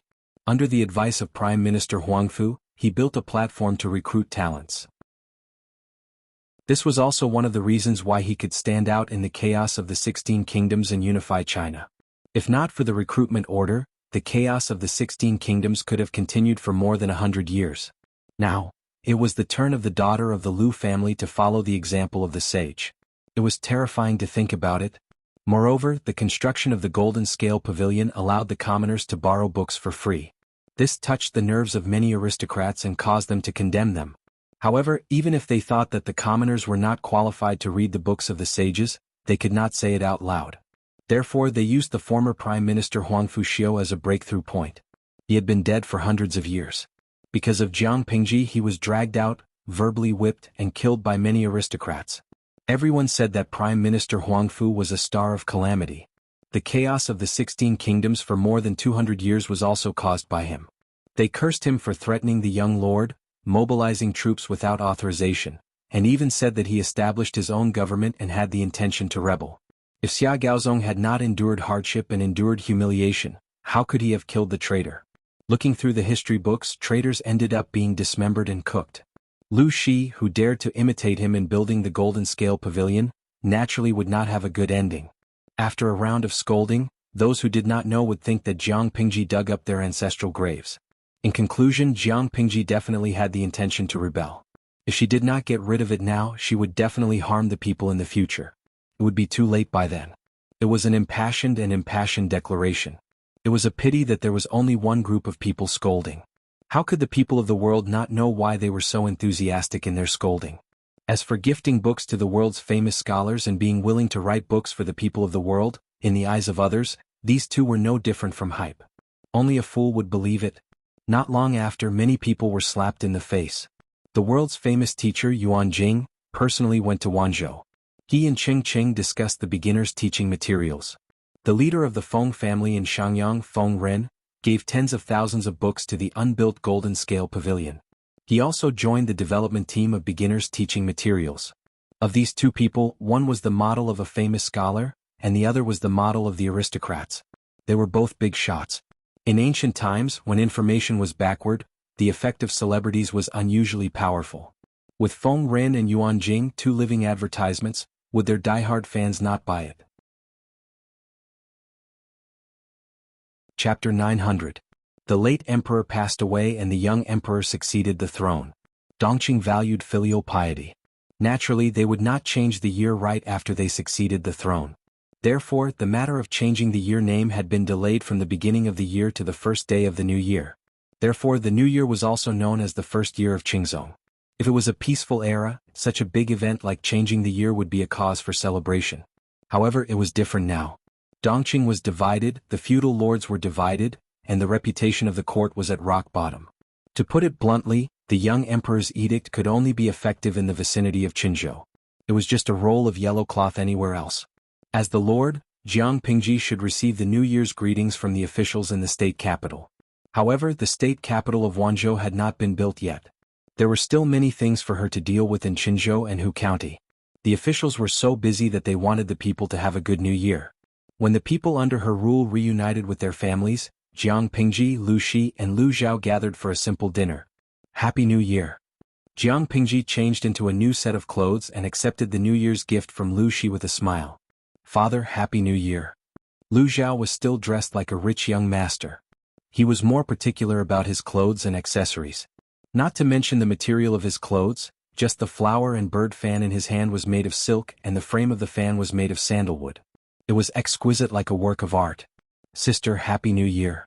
Lu Zhao said his New Year's greetings and looked at Jiang Pingji eagerly. He liked elegant and rich things. His daily clothes and accessories had to be perfumed before he wore them. The daily expenses were not small. Lu Zhao's life was tight with the fixed monthly allowance given by Lu Shi. He looked forward to getting a big red envelope from Jiang Pingji during the new year. Jiang Pingji could not help but smile. She replied with her greetings but did not take out the big red envelope that Lu Zhao had expected. Lu Zhao was speechless. He felt wronged. Did he have to continue eating dirt next month? When Lu Zhao was discouraged, Jiang Pingji said, "I have sent someone to send it to your room." Lu Zhao's eyes suddenly lit up. He wanted to shout, "Long live sister." Lu Shi was rather displeased. He is always chasing dogs and fighting cocks. He is ignorant and incompetent. If you continue to spoil him, he will rely on you in the future. Lu Zhao was most afraid of Lu Shi. Hearing him reprimand him, he quickly hid behind Jiang Pingji. Fortunately, Jiang Pingji was tall. Otherwise, how could she block Lu Zhao? Jiang Pingji smiled and said, "So be it. It's not like I can't afford to raise him. Sister, if that's the case, can you ask father to give me a raise?" Not only did Lu Zhao depend on his sister, but he also depended on his father. What made people sad and indignant was that after gnawing on him, he was still a Moonlight Clan member. It couldn't be helped. He liked to live an exquisite and luxurious life, so his daily expenses were naturally not small. Lu Shi's face twitched. If it wasn't for the fact that he didn't wear his sword during the new year, he would have drawn his sword and let Lu Zhao know why the flowers were so red. "You're a man, yet you're so keen on living off a woman. Can't you have some backbone?" There were only 3 people at the New Year's banquet, but this was Lu Zhao's first time celebrating the New Year with so many people. In the past, in the backyard of the Lu residence, Madame Guzhen was bedridden and Madame Hu did not like to see him. Even on a big day like the New Year, he would stay in his courtyard and eat the dinner prepared by the servants. In his eyes, there was nothing special about the New Year except that there were more rations. Lu Shi glared at Lu Zhao. "Come over early tomorrow to pay your respects." Lu Zhao's expression instantly collapsed. Ever since Lu Shi retreated behind the scenes and handed over all the government affairs to Jiang Pingji, his life had been completely idle. At first he was not used to it, but after a long time he felt happy. Every day he would fish, walk the dog, play with the birds, visit friends, read and paint. He was happy, but Lu Zhao was completely gloomy.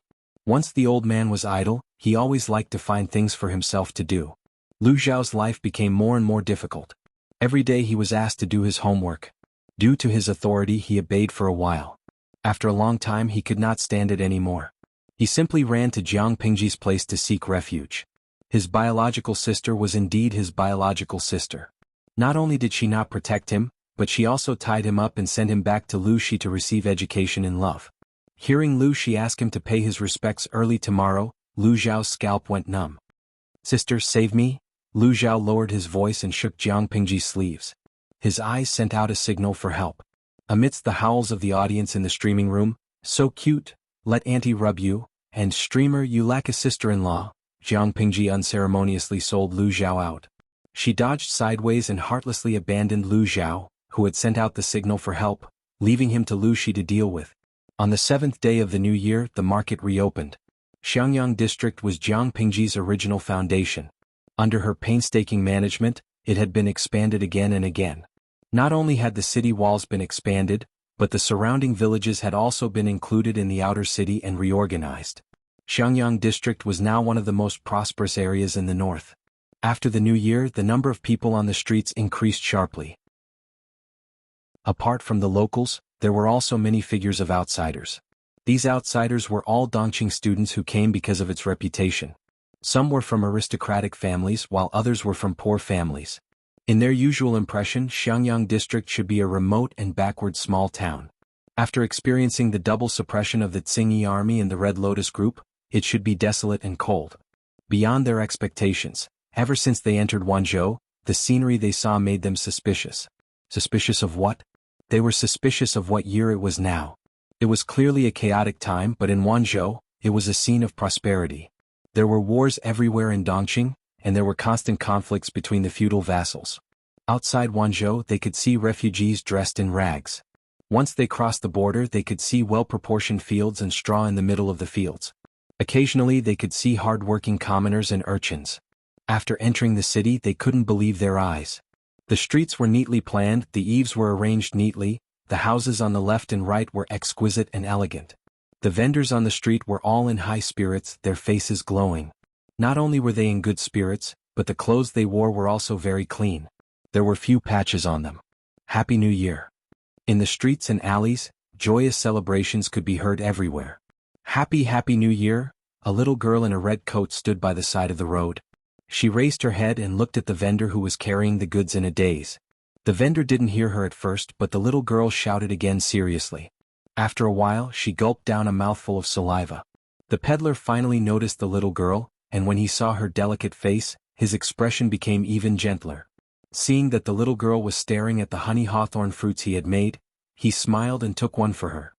"Happy New Year. Take it and eat it." Just by looking at the child's attire, he knew that he was from a wealthy family. "Thank you." The little girl grinned and took the New Year's gift from the vendor. Before she could put it into her mouth, a weak-looking boy appeared beside her. The boy looked only 6 or 7 years old. He was thin, but his expression was very mature. The corners of his lips were tightly pursed. "Uncle, you have to do business too. You can't take advantage of others." He raised one hand and took the little girl's hand. With his other hand he took out a few coins from the money bag at his waist and gave it to the vendor. After saying that, he led the little girl away. The peddler took the money. Seeing the boy's attire and the book basket on his shoulder, he exclaimed in hindsight. Chapter 901. The outsider heard it and asked in surprise, "What Golden Scale Academy?" The peddler straightened his chest and said proudly, "It's an academy built by our prefecture magistrate." The outsider was also a scholar from a poor family who came because of its reputation. He had noticed the little girl in the red coat early on. After all, dyeing techniques were very low nowadays. The brighter the color, the more expensive it was. Those who could afford to wear such a bright red coat must be rich and extraordinary. Seeing that there was no servant by the girl's side, his sense of justice was triggered. He was afraid that someone would kidnap the child, so he stopped for a while. The person asked the peddler doubtfully, "When did the prefecture magistrate of Lu build an academy? Didn't he just build Golden Scale Pavilion?" "It was built a month ago. It's a place for children to study." It turned out to be a private school to teach children. Little did they know that it was not an ordinary private school. The reason for the establishment of Golden Scale Academy could be traced back to a few months ago. Yuan Jing, Qing Qing, Feng Ren, and 2 other highly respected scholars formed the initial teaching material compilation team. However, the teaching materials they compiled were too obscure for adults, let alone for children to learn. Jiang Pingji directly rejected their first version of the plan. She mentioned it unintentionally, prompting them to have the idea of opening an academy for children. They were knowledgeable, so they naturally felt that the beginner's teaching material was extremely shallow. However, children without any foundation would not understand. If they could not let the children understand, wouldn't their beginner's teaching material be useless? After careful consideration, they wanted to find a group of young children and test the beginner's teaching material on them. To put it bluntly, they would be lab rats. Jiang Pingji was happy to see it happen. She waved her hand and allocated land for them. She connected the original residences and turned them into an academy. She was too lazy to think of the name of the academy, so she directly used the name Golden Scale Pavilion. As for the source of students, Jiang Pingji was not worried. She directly selected children of suitable age from the orphans of the fallen soldiers. There were not only boys but also girls. This decision caused a few scholars to object, but Jiang Pingji shut their mouths with righteousness. She said, "They are all orphans of heroes. What's the difference in their identities? Some of the soldiers died young and had only one daughter. Their fathers fought for me. How can I treat their descendants differently because of their gender? Wouldn't it disappoint people if this got out?" Now that he said it, it seemed to make sense. After several rounds of careful selection, the first batch of students of the Golden Scale Academy had been selected. Their average age ranged from 5 to 7 years old. There were 100 boys and 100 girls. When Feng Jin heard about this, he hurriedly made a scene with Jiang Pingji and stuffed his son inside. He was far away in Chongzhou and wouldn't be able to return to Wanzhou for the next few years.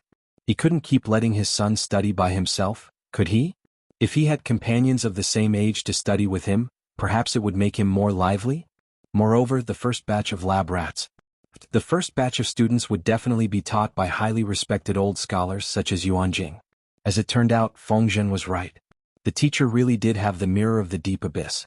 Jiang Pingji took the opportunity to give them some advice. The children should be divided into classes according to their age and learning progress. Previously, they had already mentioned the division of subjects. Now that they were going to be divided into classes and grades, it was not difficult for Yuan Jing and the others to accept it. In fact, dividing the students into classes was more efficient and targeted than letting all the students study together. After all that, Jiang Pingji suggested to make uniform clothing for the children. Master Yuan Jing was speechless. Why didn't he realize that this student was so good at making trouble? When he asked for the reason, she answered, It's neat and uniform. It's comfortable to look at. It was a very good and powerful reason. Master Yuanjing wanted to say something but stopped. In the end he let Jiang Pingji do it. Anyway, she was the one paying for the expenses. What was he worried about? Jiang Pingji let Su Ku and Feng Jin be in charge of the school uniforms. She found a tailor to measure each student's figure. What's missing? What's missing? Alright, the school badge. Jiang Pingji was inspired. She designed the boys' and girls' uniforms. She even drew 5 flowers made of scales. Looking at the ready-made clothes made by the embroidery mother, Su Ku almost couldn't control the primitive power in his body. What was the experience of having a squandering lord? One could tell by looking at his current state. His lord wasn't spending money. She was throwing it away. The school uniform and the identity badge were equivalent to 2 months' worth of food for an ordinary family of 4. However, in all fairness, the school uniform that his lord mentioned was quite nice. The school uniform was blue and white. The collar was embroidered with an exquisite and elegant school badge. Every student was also given an identity badge. The basic information of the students was engraved on the front of the badge. On the north side was the school badge designed by Jiang Pingji. The bottom was engraved with cloud patterns. After choosing a good day, 200 students worshipped the portrait of their master and officially enrolled in the school. They learned literature in the morning and martial arts in the afternoon. The contents of the boys' and girls' classes were the same in the morning. It was all in the beginner's textbooks. It was different in the afternoon. The boys learned riding and shooting, while the girls learned the techniques of physical training, grappling, and needlework. The morning arrangements were for them to enter the school at 4:45 in the morning and leave at 4:45 in the afternoon. The afternoon arrangements were for them to enter the school at 4:45 in the morning and leave at 4:45 in the afternoon. If the children lived far away or had difficulties, the academy would also provide dormitories and meals. For this reason, Jiang Pingji specially transferred a good-tempered corporal from the military camp to be a martial arts instructor for the boys. She also asked Jiang Nongqin to transfer a few outstanding and patient female soldiers from the female camp to be the instructors for the girls. The techniques of physical training that the girls learned were the physical training techniques that Jiang Pingji had improved for the female soldiers. The children were still young and very malleable. When this batch of children grew up and the outside world saw the effects of the teaching, the girls' class in the Golden Scale Academy could truly gain a foothold. The blue and white school uniforms that these children wore gradually became a familiar symbol to the people of Xiangyang district. Wei Jingxian, who had finished her official duties for the day, returned home. As soon as she entered the main hall, she saw the boy from Feng Zhen's family reprimanding Changxing rigidly. Changxing, who was dressed in red, still had her head lowered. She stuck out her tongue and licked the bee sugar coating on the outside of the hawthorn fruit until it was wet. What situation was this? You can't leave the manor as you wish in the future. There are more and more outsiders and the security in the district is not as good as before. Changxing has a wet nurse. After saying that, she slurped again. Sparkling saliva hung from the corner of her mouth. The sugar coating on the hawthorn fruit in her hand had also been licked away. That won't do. It was still dangerous for the elderly, the weak, women and children to encounter sudden incidents. Changxing pouted, tears quickly gathered in her watery eyes. After a while she cried out loud. Wei Jingxian laughed and carried Changxing up from the table. She said to Feng Yi, Changxing is pestering you again? Feng Yi shook his head. You can only blame Changxing for not being sensible and delaying your studies. Feng Yi said, the teacher's teachings are very simple. It was not considered a delay. No matter what, he was a child who started learning at the age of 3 and was personally taught by Feng Zhen. Feng Yi had a solid foundation. The content that the teacher taught was not difficult for him.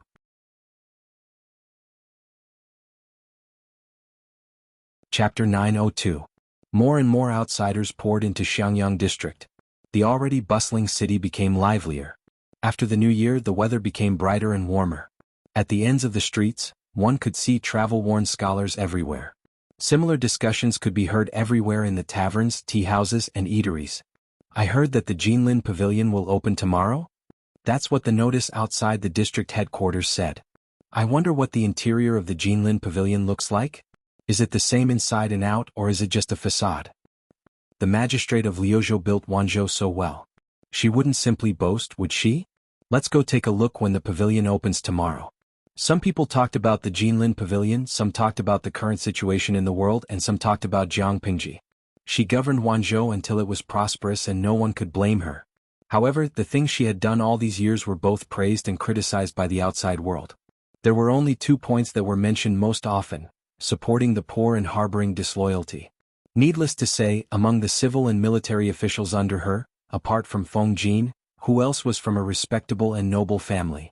As for harboring disloyalty, it was enough to explain everything just by looking at the recruitment notice and the construction of the Jinlin Pavilion. Under everyone's anticipation, the Jinlin Pavilion officially opened on the 3rd of March, the Flower Festival. From its appearance, the Jinlin Pavilion was no different from ordinary mansions.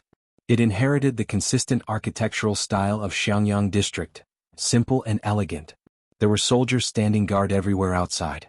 Each of them had a cold glint in their eyes and a resolute look on their faces. They stood there motionlessly.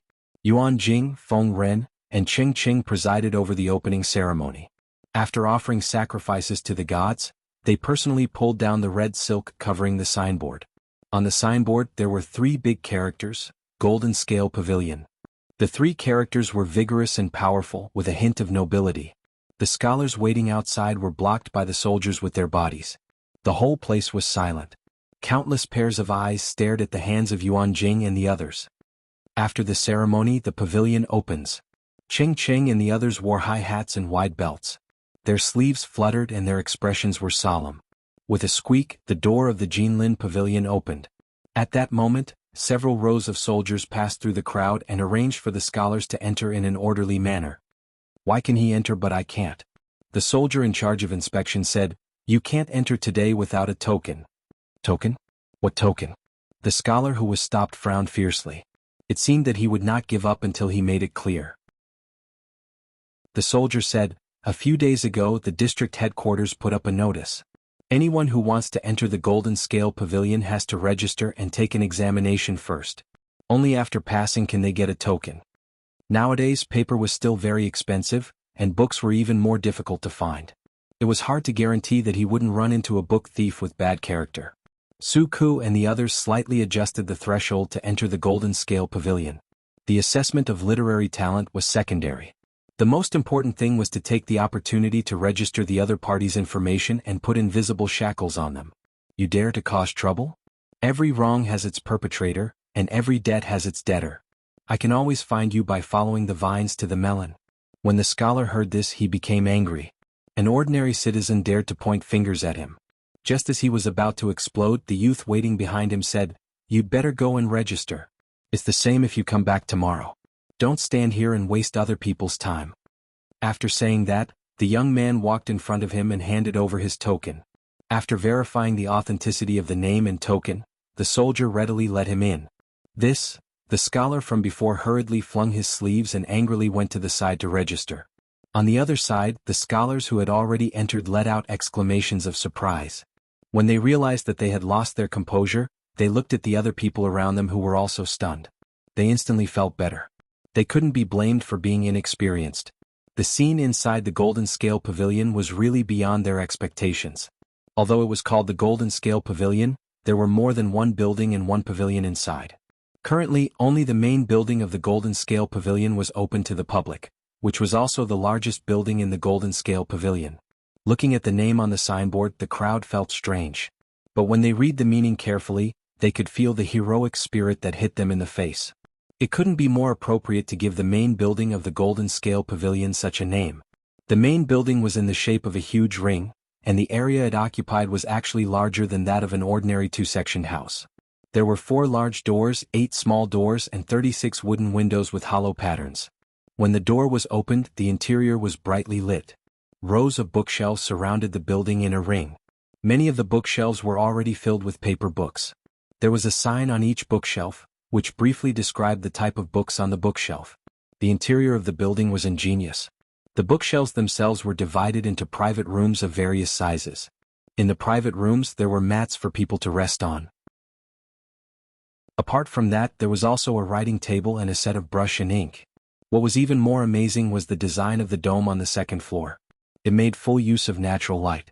Even if there was no oil lamp in the room, as long as there was sufficient light outside, the room wouldn't feel dark when the windows on the second floor were opened.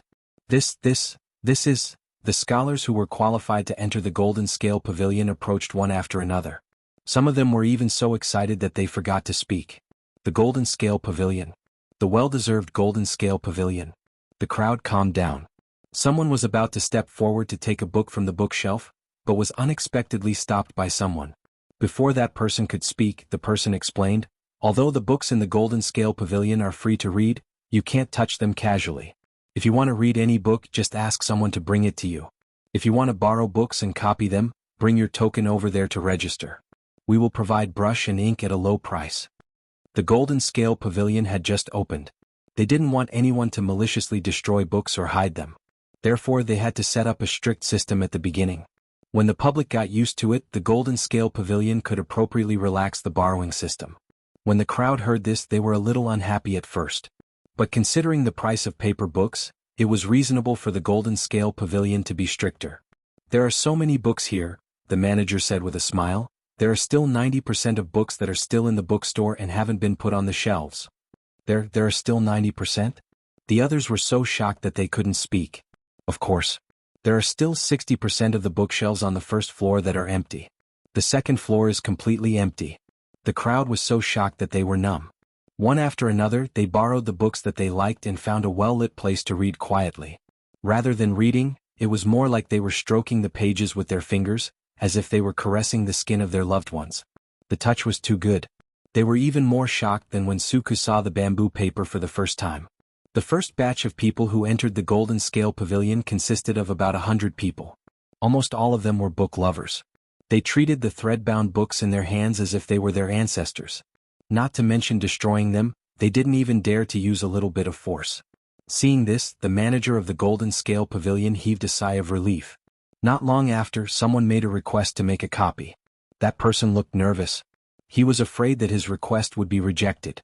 It was good enough to let people read the books for free. Why would they let others make a copy? For most people, books weren't books. They were priceless treasures. They wouldn't lend them out easily. The receptionist smiled. She turned around and fetched a set of brush and ink as well as blank bamboo slips that had never been used before. These bamboo slips weren't provided for free, but the price was only 10% of the market price. Thank you. After the person thanked the receptionist, he took the things back to his seat. He read silently while making a copy. Unknowingly, the sun was setting. It was time for the bookstore to close. They returned the books reluctantly and stepped out of the Golden Scale Pavilion. Good reviews. Definitely 10 stars. Chapter 903. The popularity of the Golden Scale Pavilion continued to ferment. It was like a shy and delicate flower, emitting a rich and alluring fragrance that constantly attracted its prey to come one after another. The other feudal lords could only watch the heat. Jiang Pingji lived in Chongzhou, but she knew the situation in Wanzhou like the back of her hand. The fish in the pond have been kept for a long time. The fish are fat now. It's a good time to fish. She looked at the official documents sent by Su Ku and the others. Coincidentally, Qiguan Rang came in with a pile of bamboo slips. She hurriedly said, "Wenjing, come over and help me draft a document." Qiguan Rang saw the smile on her face and could not help but ask, "Has something good happened, my lord?" Jiang Pingji smiled and said, "Of course it's something good. If it's done, I'll make up for the 3 years of vacation that I owe you." Qiguan Rang had worked for Jiang Pingji for more than 2 years. He had experienced 3 new years, but he had never taken a vacation. Although the salary was not low, it still could not make up for the bitterness of being busy from the beginning to the end of the year. His lord's credibility had fallen to the bottom. Unless Qiguan Rang was stupid, he would not believe a word about the vacation. He did not believe it, but he said, "All right, I'll grind the ink now." Jiang Pingji said, "Xiaoyu and Huayu told me that as of now, there are 3,963 scholars who have borrowed books from the Golden Scale Pavilion." When Qiguan Rang heard the number, he almost dropped the pen in his hand. There are 3,963 people? To enter the Golden Scale Pavilion, one had to go through a simple assessment. Only those who passed the assessment had the right to register their name and make a token. As long as they checked the number of tokens, they could know how many people had entered the Golden Scale Pavilion. Jiang Pingji also used this method to collect basic information about the scholars. Entering and exiting the Golden Scale Pavilion, borrowing books and copying books had to be registered. Therefore, she could know how long each person had read, which books they had read, and which books they had copied. Based on the information, she could also roughly judge whether the person was eager to learn, whether they had perseverance and how good their foundation was. Unknowingly, most of the information about these people had been leaked. Among these people there is no lack of talented people. I plan to recruit targeted people. Although we are also cultivating our own talents, it will still take a few years. We can't always let one of you do the work of 10 people. If you become exhausted, I will feel distressed. The so-called conscription was actually a system to promote talents. As the governor of the prefecture, Jiang Pingji naturally had the right to do so. After Qiguan Rang heard this, he snorted softly and did not comment. If his lord took pity on them, why would she owe him 3 years of leave in a row? 3 years, 7 days of annual leave a year, a total of 21 days. They were all swallowed by his lord. Does my lord mean that you want to promote talents from among these scholars? Jiang Pingji said, of course. They've already sent themselves to me. How can I let them go so easily? I painstakingly built the Golden Scale Pavilion for them to study and learn for free. Could it be that I'm doing all this for someone else so that they can rely on the other party after they grow up? We will first select those with good character and talent to alleviate the predicament of the shortage of manpower. As for the rest, you can come and go as you please. The corner of Qiguan Rang's mouth twitched. He had really underestimated his lord. She was really a good businessman. Her ability to pluck feathers from wild geese was amazing. If it was someone else, they might not have had such a good reaction like her. Not only could she draw inferences about other cases from one instance, but she could also exploit them over and over again. My lord, I'm afraid it's difficult to distinguish who's better and who's worse based on this information alone. Jiang Pingji said with a smile, this is simple. Why don't we use the banner of making friends through literature, and set a few difficult questions to test everyone every day? Then let the prestigious scholars be the judges. They'll score everyone's answers and list out who's better and who's better. Every day, the top 3 will receive meal vouchers from the guest house. With the voucher, they can eat 3 meals a day at the guest house. Each meal will provide 2 meat dishes, 2 vegetables, and 1 soup for free. In this way, they could not only get a clear understanding of everyone's talents and knowledge, but they could also build a reputation for the guest house in Wanzhou. Qiguan Rang sighed as he wrote quickly. His lord was a profiteer who was held back by her ambition to dominate the world. Not long after, Qiguan Rang finished writing a document and handed it to Jiang Pingji to read. If there were no problems with the content, this document could be sent to Wanzhou urgently. By the way, remember to get the messenger to look for Jingtu and ask him if he wants to bring anything along. Why should I look for General Fu Wang? Qiguan Rang was surprised. Jiang Pingji pursed her lips and muttered, looking at the time, Huijun will be giving birth soon. Qiguan Rang understood immediately. If one did not live in this era where books were scarce, one would never understand people's thirst for knowledge. There were always students who waited outside the Jinlin Pavilion before dawn. They only left reluctantly when the pavilion closed. Sometimes they did not even have time to tidy up their appearances. They studied hard day and night, diligently practicing without stopping. In order not to kill anyone, Suk especially arranged for people to set up a free canteen in the Jinlin Pavilion.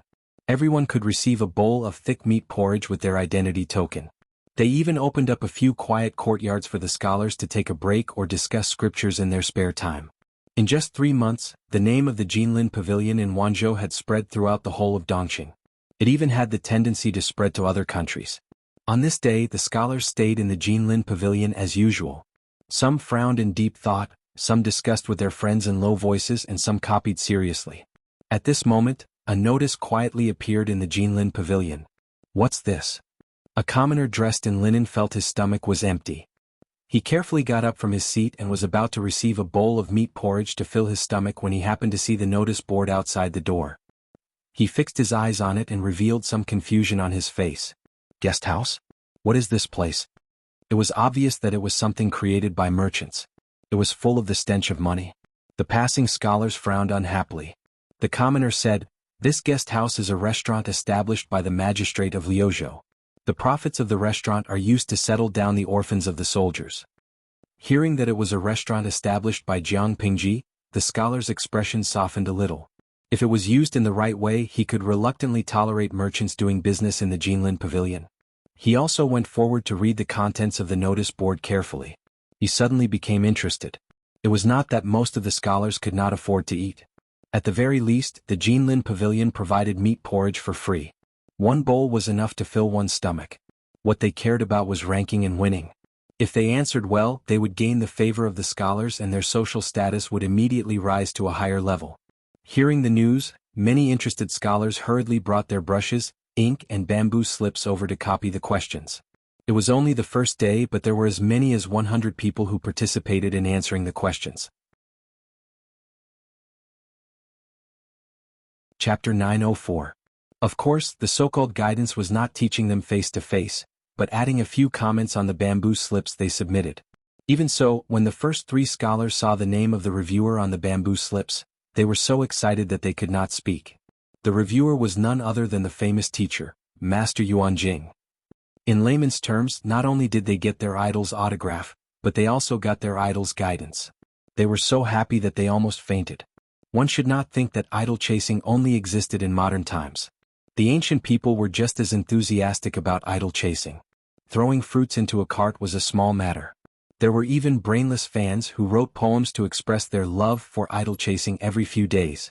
Speaking of brainless fans, Master Yuan Jing had many brainless fans. A ready-made example was Tang Yao. He was Master Yuan Jing's brainless fan. With his admiration for Master Yuan Jing, he resolutely left his family and traveled thousands of miles to Langyi County to study. After the news spread, the number of people who submitted bamboo slips soared to thousands on the second day. Master Yuan Jing was speechless. The old man had to correct and read thousands of bamboo slips in one night. Therefore, for the sake of their lives, the exam that was supposed to be done once a day became once every 7 days. Cheng Cheng saw Master Yuan Jing's pale face and took the initiative to help him review. If he was lucky, he could discover young people with potential. It turned out that Jiang Pingji's method was very effective. Don't look at how there were only 10 questions each time, but each question hit a very targeted probe. Most of the scholars did not realize that there was something fishy about it. Only a few people who were more sensitive noticed it. Faintly, they felt that it was related to their future, so they paid more attention to the questions. Every time, they deliberated over the questions repeatedly before writing. They did not give a general answer. Instead, they chose to explore deeply, speak freely, and express their opinions directly. In fact, most of the people's literary talent could not catch Master Yuan Jing's attention, but he could occasionally find 1 or 2 outstanding works that made his eyes light up. After a few corrections, Master Yuan Jing smiled helplessly. There are many moldable talents among them. There is an 80% chance that they will be recruited by the magistrate of Liuzhou. From the contents of the previous answers, many people had realized the hidden meaning behind the 10 questions. At first they were perfunctory. Later on they were very attentive. Even a fool could see the motivation behind this change. Jiang Pingji was not very attractive to the scholars who came from aristocratic families. What about those scholars from poor families? Once they were fortunate enough to receive Jiang Pingji's conquests, it was tantamount to reaching the sky in a single bound. The road to success was directly paved under their feet. Cheng Cheng thought for a moment and said, although the Lu Prefecture's overseer is powerful, there aren't many people who can be used. Naturally, he has to recruit talents. This kind of assessment method was truly unheard of and unseen. Compared to this, I'm worried about something else. When Yuan Jing heard that, he immediately understood what Cheng Cheng was worried about. Conscription was a way to promote talents. However, this was not a one-way way. It was a two-way street and did not have any coercive power. Conquests were also a form of courtesy. The conquered could gladly accept the offer, but he could also decline it. Jiang Pingji had the right to conquer someone in her territory, and that person also had the right to reject her. If they didn't accept the conquest, some people did it because they really did not want to be an official. They wanted to live in seclusion and live a carefree life. Some people wanted to gain reputation. For example, if a beautiful girl from a poor family rejected the love of a domineering CEO, the beautiful girl would instantly become famous. Of course, there was a third situation, which was to keep people in suspense. In layman's terms, some people felt that the easier it was to get, the less it would be treasured. Therefore, they would decline it again and again. When the other party's appetite was at its highest, they would gladly accept the conquests, and it would become a good story between the ruler and the minister. Conscription not accepting was an unspoken rule in the industry. Generally, people would refuse the first time and only agree to be an official after the second or third time. Ching Ching was a little worried. Would the seedlings he favored lose their minds and play conscription in front of Jiang Pingji? Based on his understanding of the governor, he was proud. If she was rejected once, she would not do it a second time. Those who wanted to keep people in suspense would go overboard. Master Yuan Jing and Ching Cheng looked at each other tacitly. They suddenly felt an indescribable sense of melancholy. They felt that there would definitely be people who would not accept the conscription. As expected, there were people who did it. There was more than one person. After several attempts, the talent assessment was almost done. Su Ku followed Jiang Pingji's wishes and extended an olive branch to the 28 young people. Among the 28 people, 10 were born poor, 11 were from destitute gentry families, and the other 7 were from gentry families with average family backgrounds. They were all between 20 and 40 years old. They were in their golden years and had a lot of room for nurturing. In the end, among the 28 people, 20 accepted the conscription, and the rest all rejected. Su Ku was speechless. When he heard the news, his expression was as black as the bottom of a pot. Reading for free, borrowing books, copying books, freeloading the meat porridge provided by the Golden Scale Pavilion, eating to their heart's content with meal vouchers from the reception house. During the conscription they should at least give them some face. How could they reject them so decisively? Would it kill them to be a little more tactful and save face for both sides? How infuriating. Su Ku was so angry that he could not swallow his rice. Wanzhou had spent a lot of effort to select 28 people from thousands of people, but nearly 1/3 of them had rejected the conscription. At that moment, Su Ku could not help but think. Just how despised was Wanzhou. What place in Dongqing could be more peaceful than here? This was already considered a paradise in troubled times, right? When other places could not afford to pay salaries, the average salary in Wanzhou was very high, okay? Benefits were also available. After the probation period, they would immediately have a car, a house, and savings. They would be at the peak of their lives. What a beautiful prospect. The only shortcoming of their master was her gender. In other conditions, she could crush the other feudal forces with 100% certainty. So what if she was a woman? Did she eat their rice? Or did these people think that the forces in Wanzhou were still grassroots and did not deserve to have a golden phoenix? Su Ku wanted to scratch his hair in frustration, but he restrained the impulse. As the chief accountant of Wanzhou and the big boss in charge of finance, he could not lose his composure. Therefore, Su Ku's mind was unusually active, but he appeared cold on the surface.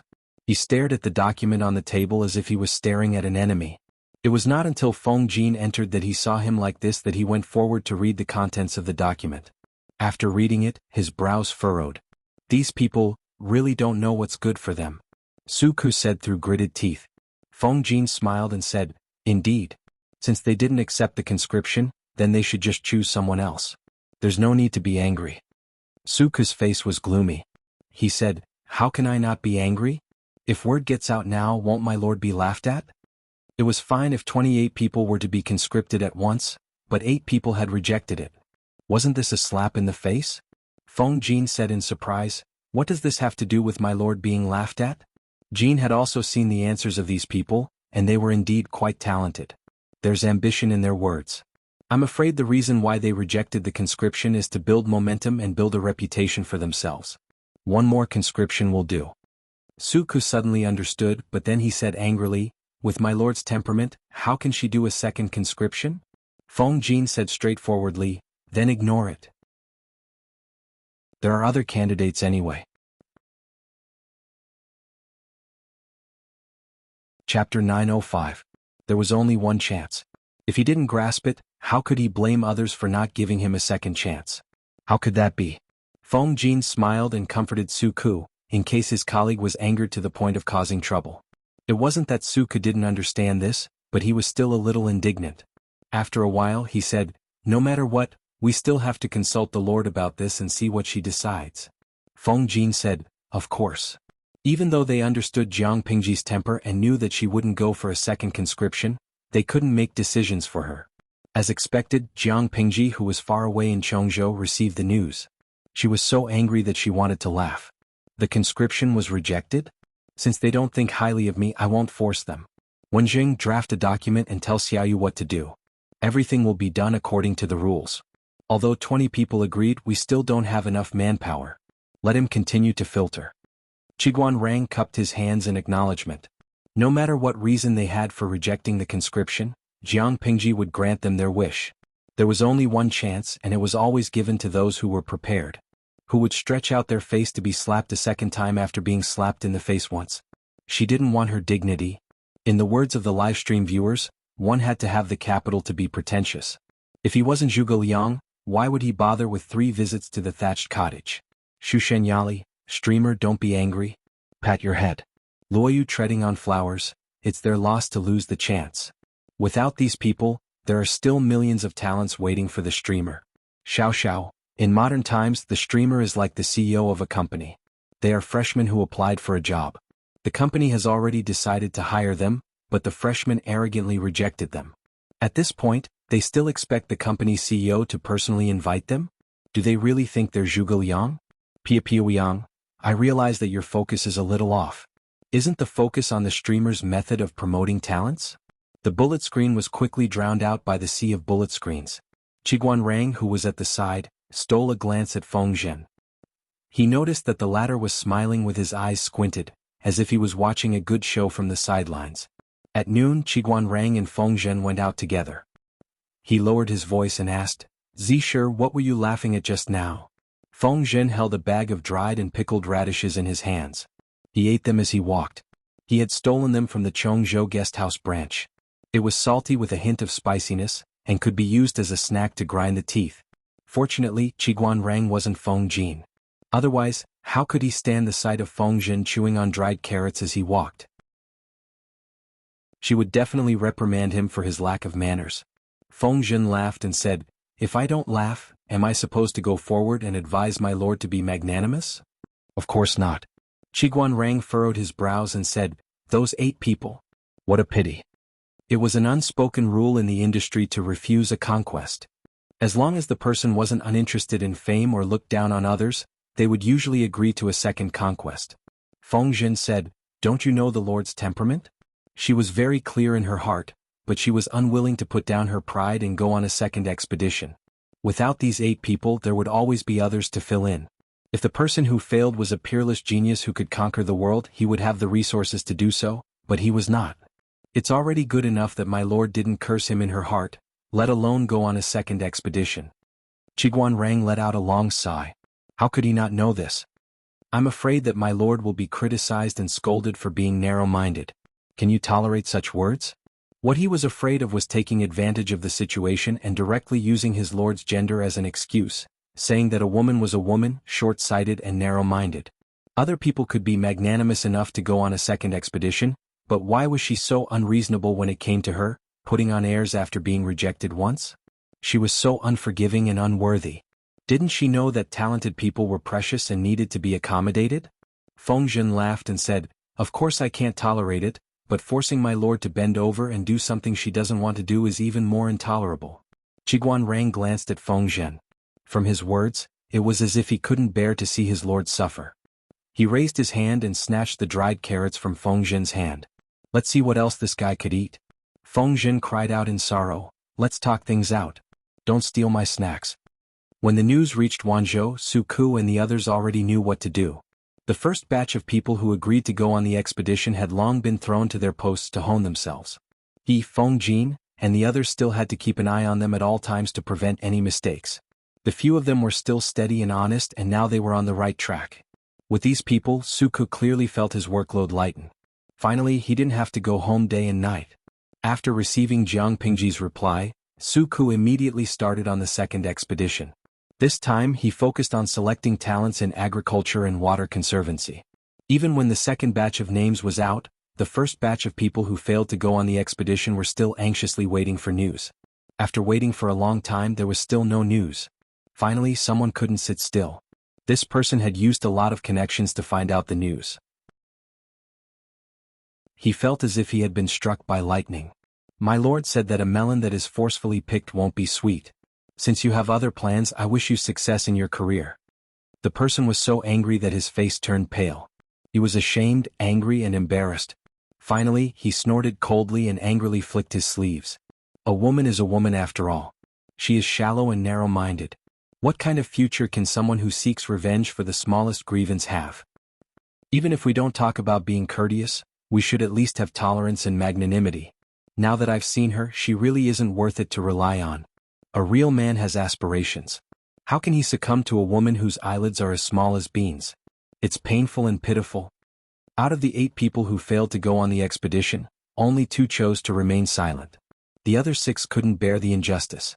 They didn't shout abuse, but when they talked about the world situation with their friends, they would always criticize Jiang Pingji.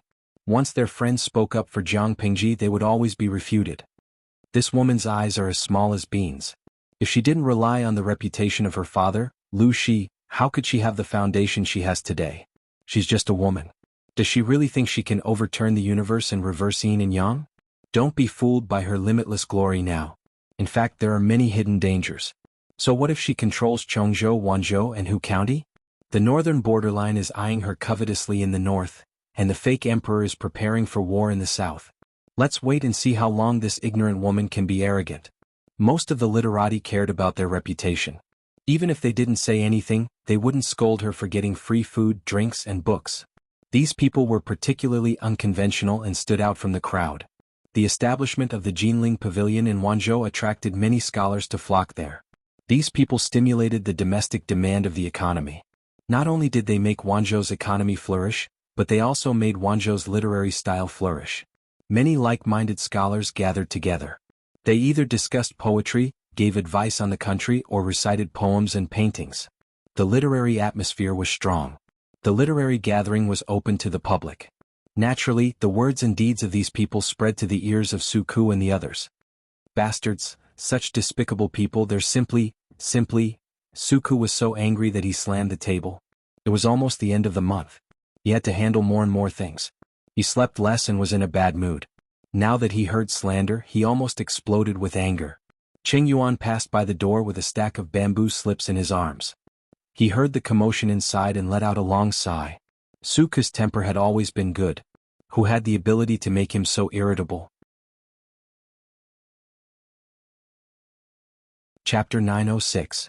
Jiang Pingji had always treated the civil and military officials under her as little dukes, but how could they not treat their lord as a daughter and accommodate her? Su Ku was so angry that her menopause was acting up prematurely. The vile person in her heart had already turned into a shrew. She wanted nothing more than to roll up her sleeves and kill those people. If he didn't give them a few slaps, he wouldn't know why the flowers were so red. Did they really think that Wanzhou was a charity? Did he really think that they were the stupidest idiots in the world? Did he really think that he could borrow, copy, and read the rich books of the Golden Scale Pavilion without any scruples? Mother ***, eat their food, use their food, live in their house, read their books, and in the end put down her bowl and chopsticks and scold them? Which emperor gave him the right to do so? Seeing that the black aura surrounding Su Ku was getting thicker and thicker, as if he had hit a bottleneck, Wanzhou's chief steward Su Ku finally flipped out. Gong Liao, come in.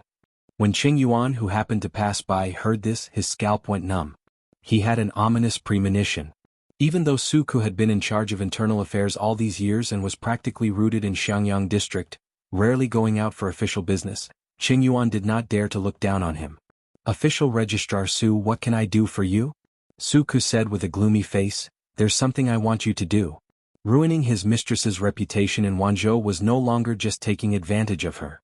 If this matter reaches the ears of the Lord, she will definitely reprimand us for not governing properly. It was fine if she was reprimanded, but she was afraid that the world would misunderstand that the Lord was not strict in her governance, that she was timid, and that anyone could humiliate her. Gong Liao, do you understand? Qing Yuan said, I understand.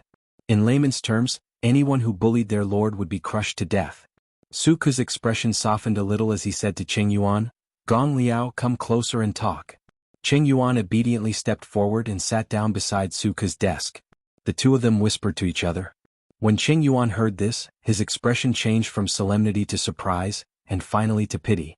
Originally he was filled with righteous indignation at those people who had failed in the conquest, but now he felt some sympathy for them. Of all the people he could have offended, why did he have to offend these unreasonable people from Wanzhou? His father was right. Wanzhou was a place with crouching tigers and hidden dragons. Su Ku was indeed of humble birth, but when it came to managing internal affairs, he ranked in the top 3 in the entire Wanzhou group. In the whole of Dongqing he was probably in the top 5. Not only was this person in charge of internal affairs, but he was also deeply trusted by the Lord. There was almost no mess that he could not solve. Once Su Ku made up his mind to punish someone, he could really do it. Qing Yuan had a mild temperament. His greatest strength was that he was obedient and filial. Qing asked him to restrain his edge and learn humbly. He would never stand out. He followed Qing's instructions and assisted Su Ku and the others. While he was busy, he learned how to manage the overall situation and accumulate experience for the future.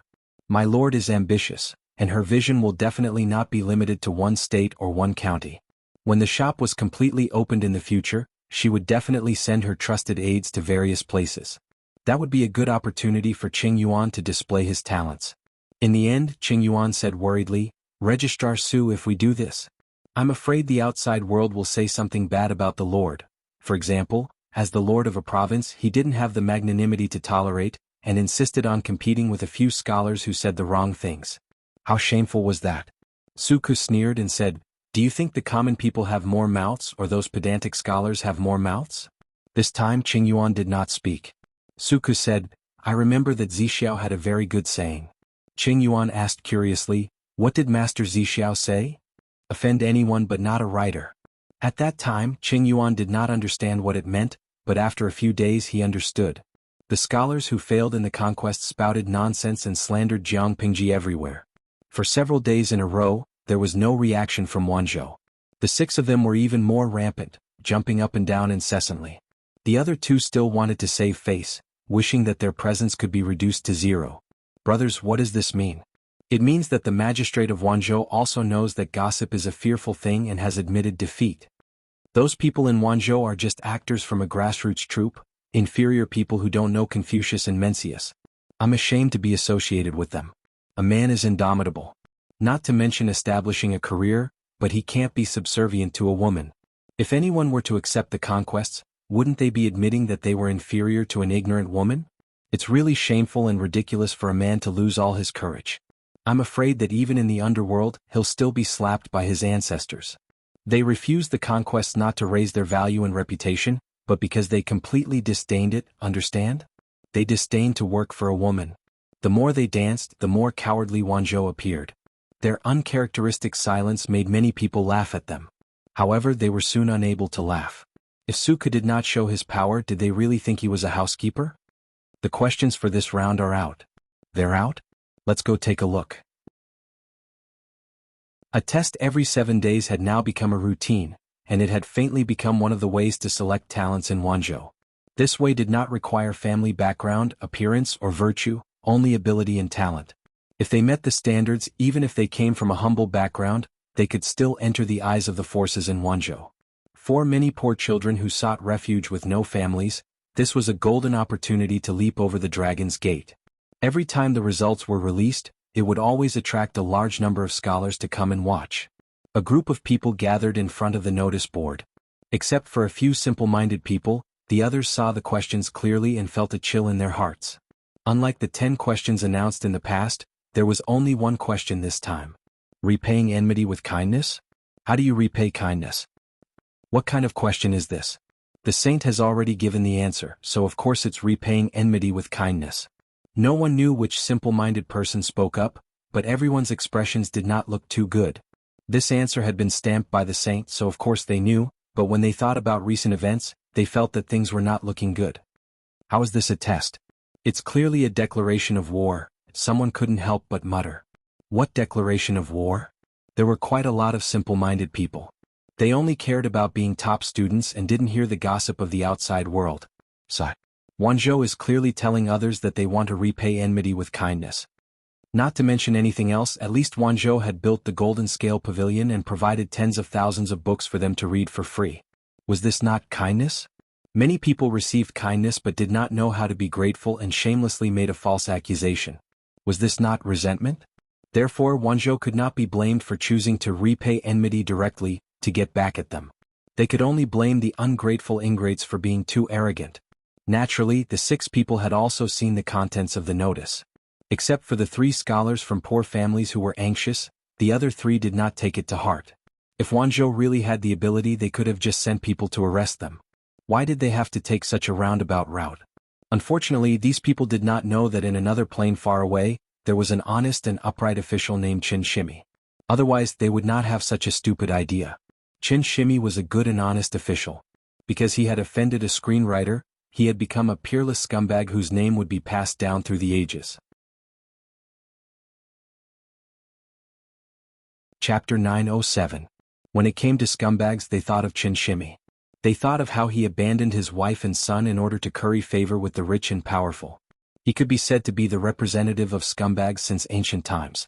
How many people knew that not only did Qin Shimi not abandon his wife and son, but he was also an honest, upright, and outspoken official? This was the power of scholars. With a pen they could poke a person on the pillar of shame in history and be spurned by people for generations to come. As for the truth? Haha, haven't you heard of this saying, open your mouth to start a rumor but run your legs to refute it? The people loved melodramatic gossip and preferred stories with ups and downs. As for the truth, few people cared. That Lu Shi is really a shrew. Does she want to shed all pretense of cordiality and hold it against us? She's a woman. How can she not hold a grudge? Someone snorted disdainfully, but there was a flash of guilt in his eyes. However, this trace of guilt was quickly buried. Jinlin Pavilion was open to the public for free. They had also obtained the right to enter the pavilion. Of course, they were qualified to enjoy all the benefits inside. They did not owe Wanzhou anything. Whether it was borrowing books, copying books, or other benefits, they were all voluntarily provided by Wanzhou. Since it was voluntary, they could not be considered to have received Wanzhou's favor. In this way, how could it be considered to be returning good for evil? Did Wanzhou still want to act like a hooligan and demand repayment? They verbally despised Jiang Pingji's gender, but they were not too stupid. After all, Jiang Pingji had power and influence, but they did not. When they saw the topic on the notice board, they panicked for a while, then immediately comforted themselves. 2 days passed and nothing happened. As expected, it's just a bluff. They had been quiet for 2 days, but now they jumped out again. Not only did they slander Jiang Pingji, but they even criticized Jinlin Pavilion. No matter how they became famous, at least their reputation was better than many unknown people. Black and red were still red. However, the atmosphere was not right. Soon they could not laugh anymore. The scholars who had been chatting with them were all gone. Every time they approached them to discuss something, they would always be rejected with all sorts of reasons. When many familiar faces saw their faces, they covered their noses with their sleeves and quickly walked around them. Occasionally they could even hear people whispering and glancing at them from time to time. Their eyes were filled with disdain. My dear brothers, in the courtyard of the poetry meet, he saw a few friends sitting on the ground in the distance. Everyone had a satisfied smile on their faces, as though they were discussing something. One of them came forward, but before he could bow, the others scattered like birds and beasts. That person stood rooted to the ground like a block of wood. His face turned red and then green. He was both embarrassed and angry. With great difficulty he managed to stop a young, thin and weak scholar and interrogate him. No matter what, he was still a fighter who dared to fight against power. Why did others treat him like this? The scholar said, "You still don't know what happened? I've been focused on studying the ancient books these days. How could I have the time to care about what's going on outside?" There were too many good books in the Golden Scale Pavilion, and he always felt that he didn't have enough time to study. When the scholar from a poor family heard this, the disdain in the depths of his eyes deepened. Before he could react, the scholar said, "If you don't know, you can go to the Golden Scale Market for a while and you'll know." After saying this, the scholar from a poor family was afraid that others would see him mingling with him, so he hurriedly left. The Golden Scale Market was a commercial market not far from the Golden Scale Pavilion. It was also specially built by Jiang Pingji. The Golden Scale Pavilion brought a large flow of people, which was an excellent business opportunity. The flow of people was huge and the business was prosperous. Many people embarked on the road to becoming rich. The Golden Scale Market was full of shops. This was an era where entertainment was lacking. Only Wanzhou had some variety. Many scholars liked to listen to storytellers there. Under Wei Si's leadership, the storytelling industry in Wanzhou was under the unified jurisdiction of the government. The industry rules were strict. He even found a few talented novelists who specialized in collecting current affairs and gossip. He asked them to compile them into novels and use the storyteller's mouths to tell them to the people. He also set a rule: absolutely no one could say anything unfavorable to Jiang Pingji, not even half a word. Of course, they could not be overly exaggerated. They tried their best to let the people understand a real lord. Wei Si used entertainment to control public opinion, and now it was beginning to show results. The people loved their Wanzhou magistrate very much. There were even unmarried women who cried and shouted that they wanted to marry her, even if she was a woman. This meme was even adapted into a script by the novelist. It became the most popular novel in Wanzhou for a time. Probably because the novelist's literary talent was too good, many people were moved to tears. Say, why can't lovers be together in the end? So what if they are both women? Infatuated people should be treated gently. Stories like this made the bystanders dumbfounded. However, the dumbfounded protagonist today was someone else. That person heard the words of the scholar and hurried to the golden scale market. When he passed by a tea house, he suddenly heard his name. He looked in the direction of the voice and saw many people surrounding the tea house. A storyteller in a scholarly robe was telling a story with great emotion. He stood still and listened for a while. His expression became darker and darker. After a long time, the storyteller patted the ruler and said, "If you want to know more, listen to the next chapter." After saying that, he returned to his seat and drank a mouthful of tea to moisten his lips. The people nearby wailed, "You old man, aren't you a little too disloyal? Why are you deliberately blocking here and making people unable to go up or down?" That's right, finish it in one go. If you don't finish, I feel like there's a cat scratching at my heart. Sigh, I can't sleep today. Even storytellers can't be so broken. You're obviously deliberately leaving people hanging. One day with a knife in hand, I'll kill all the sequence-breaking dogs in the world. The storyteller raised his eyelids and said, "How is it that I'm unwilling to speak? It's clearly that I haven't gotten the manuscript for the next chapter." The people fell silent, but after a moment, they were filled with righteous indignation again. That Zhao Kuang is really shameless. He holds his bowl to eat and then puts it down to curse. Even the women in the brothel wouldn't be so shameless. Hey, I'm not happy when you say that. What's wrong with the women in the brothel? They give money in one hand and take off their pants in the other. It's a proper transaction. They're not like those people, each more shameless than the other. It's just like the book said. More than 10 years of sage books have been learned by the dog. When Zhao Kuang, who was outside the tea house, heard this, his chest tightened and he almost vomited blood. He hurriedly grabbed someone to ask about the contents of the book. That person was also enthusiastic and opened his mouth. A young man named Zhao Kuang heard that a free academy had opened in another country. He and 5 like-minded friends went there to study. Unexpectedly, they encountered bandits and the 6 of them got separated. Zhao Kuang was also lucky. He was saved by a simple tree demon in the mountains.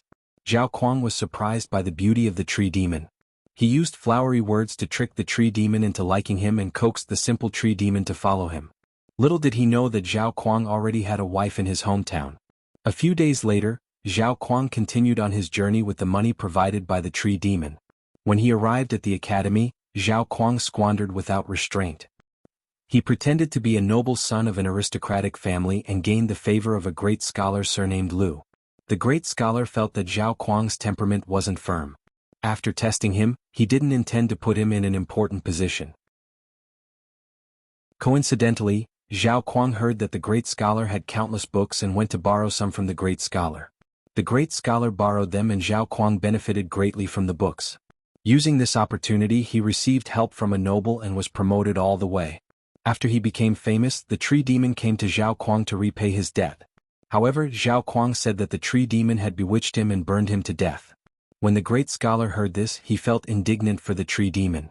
Everyone knew that the great scholar had lent books to Zhao Kuang, but Zhao Kuang said that his success was all due to his talent and that it had nothing to do with the great scholar borrowing books. Chapter 908. After saying so much, his tongue was dry. The scholar hurriedly asked, "What's next?" The storyteller cursed his bad luck. "There's nothing else." The story had just reached the most fascinating part, but there was nothing else. No wonder the commoners were so angry. Nothing else. The commoner curled his lips. There was a hint of anger in his words. He raised his hand and pointed at the storyteller in the room. "Didn't you hear what that bastard old man said? The next chapter hasn't been written yet, but according to tradition, Zhao Huang, that shameless villain, will not have a good ending." The scholar was furious when he heard this. He said angrily, "You're just a commoner. Who gave you the guts to talk about a scholar? Wasn't Zhao Huang his name?" The commoner in front of him said in front of him that he would not have a good ending. How could Zhao Huang take this lying down? Zhao Huang flew into a rage without warning. The commoner was shocked. After coming back to his senses, the commoner also became angry. He said, "That's the convention. Who dares to violate the rules of this industry? Unless the writer, Xiantu Layman, doesn't want to stay in Wanzhou anymore." Wei Xi's purpose in supporting novelists was to control public opinion. As the initiator, he had the right to set perfect rules for the novel industry. In addition to the previous rules, Wuxia also stipulated that the spirit of the novel must be positive. What was positive? The content of the story must not involve vulgar filth, and the main theme must be correct. The first rule was easy to understand, but the latter was complicated.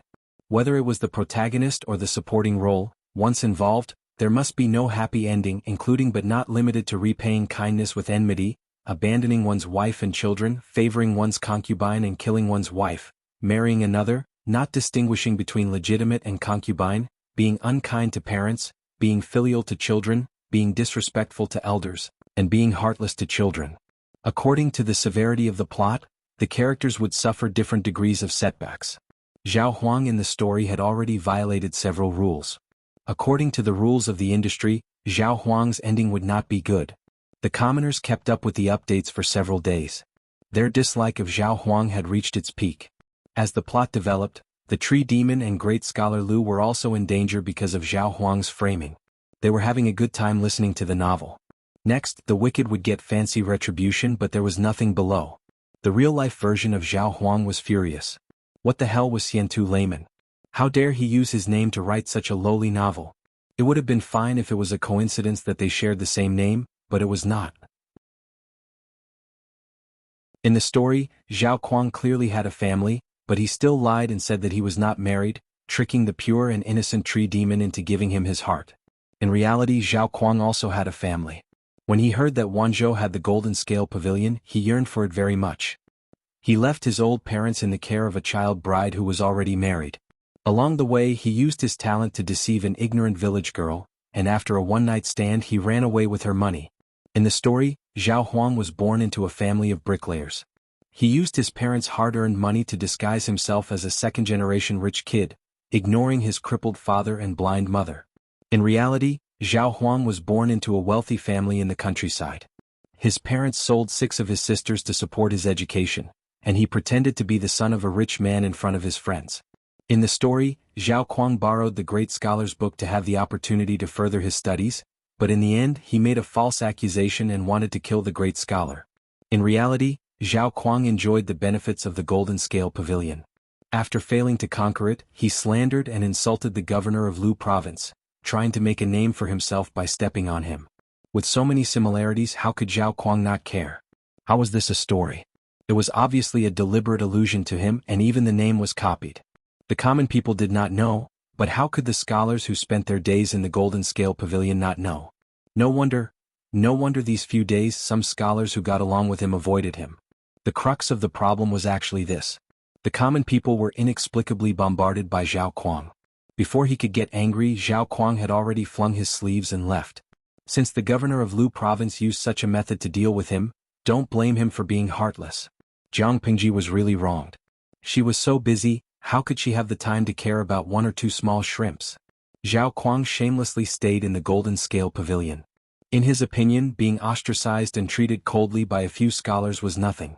It was naive and laughable that the governor of Lu Province wanted to use such a method to deal with him. Did the matter end there? Of course not. Monk Xiangfeng was a pen holder in Wanzhou. He was best at writing all kinds of stories, and he was quite famous in the streets. This time he did not write one story, but 6 short stories linked together to form a series. In addition to the legend of Zhao Kuang, there were 5 other books. The male protagonist of each book was an ungrateful person. His actions were hateful and made people's teeth itch. After writing 2 short stories, the gossipy common people found the prototype of the male protagonist through clues. After understanding it in detail, they exploded in anger. Was their governor someone who could be insulted by just anyone? How could an ungrateful person have the face to stand on the land of Wanzhou? Was it reasonable to return evil for good? *CK off. Why didn't he just soar to the sky on the monkey? Coincidentally, at this time the people who used return evil for good? How do you repay good? The test results for this topic were out. Zhao Kuang and the others wanted to cry but had no tears. They discovered that many scholars used their incident as an example.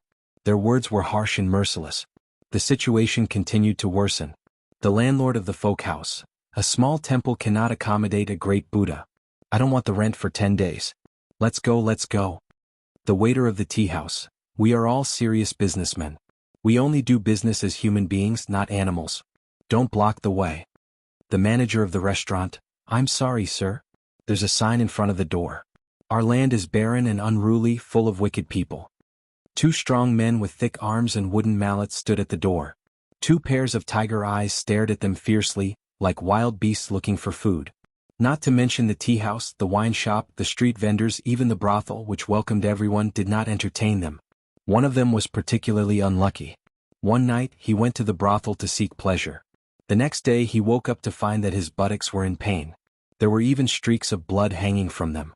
Not only did he fail to pluck flowers for pleasure, his chrysanthemum was stolen by some bastard. They underestimated the respect and love the people of Wanzhou had for Jiang Pingji and the influence of public opinion. Seeing their reputation destroyed, they could only flee with their tails between their legs in the end. Although they left, their story continued to spread in Wanzhou. It was even exported to Chongzhou County and other places. 2 months later, Jiang Pingji happened to find out about it. She was almost amused by Su Ke's actions. Jiang Pingji said to Feng Zhen, "Xiaoyu, you don't have to be so angry. They're just a few scholars who don't know how to appreciate favors. They insulted me.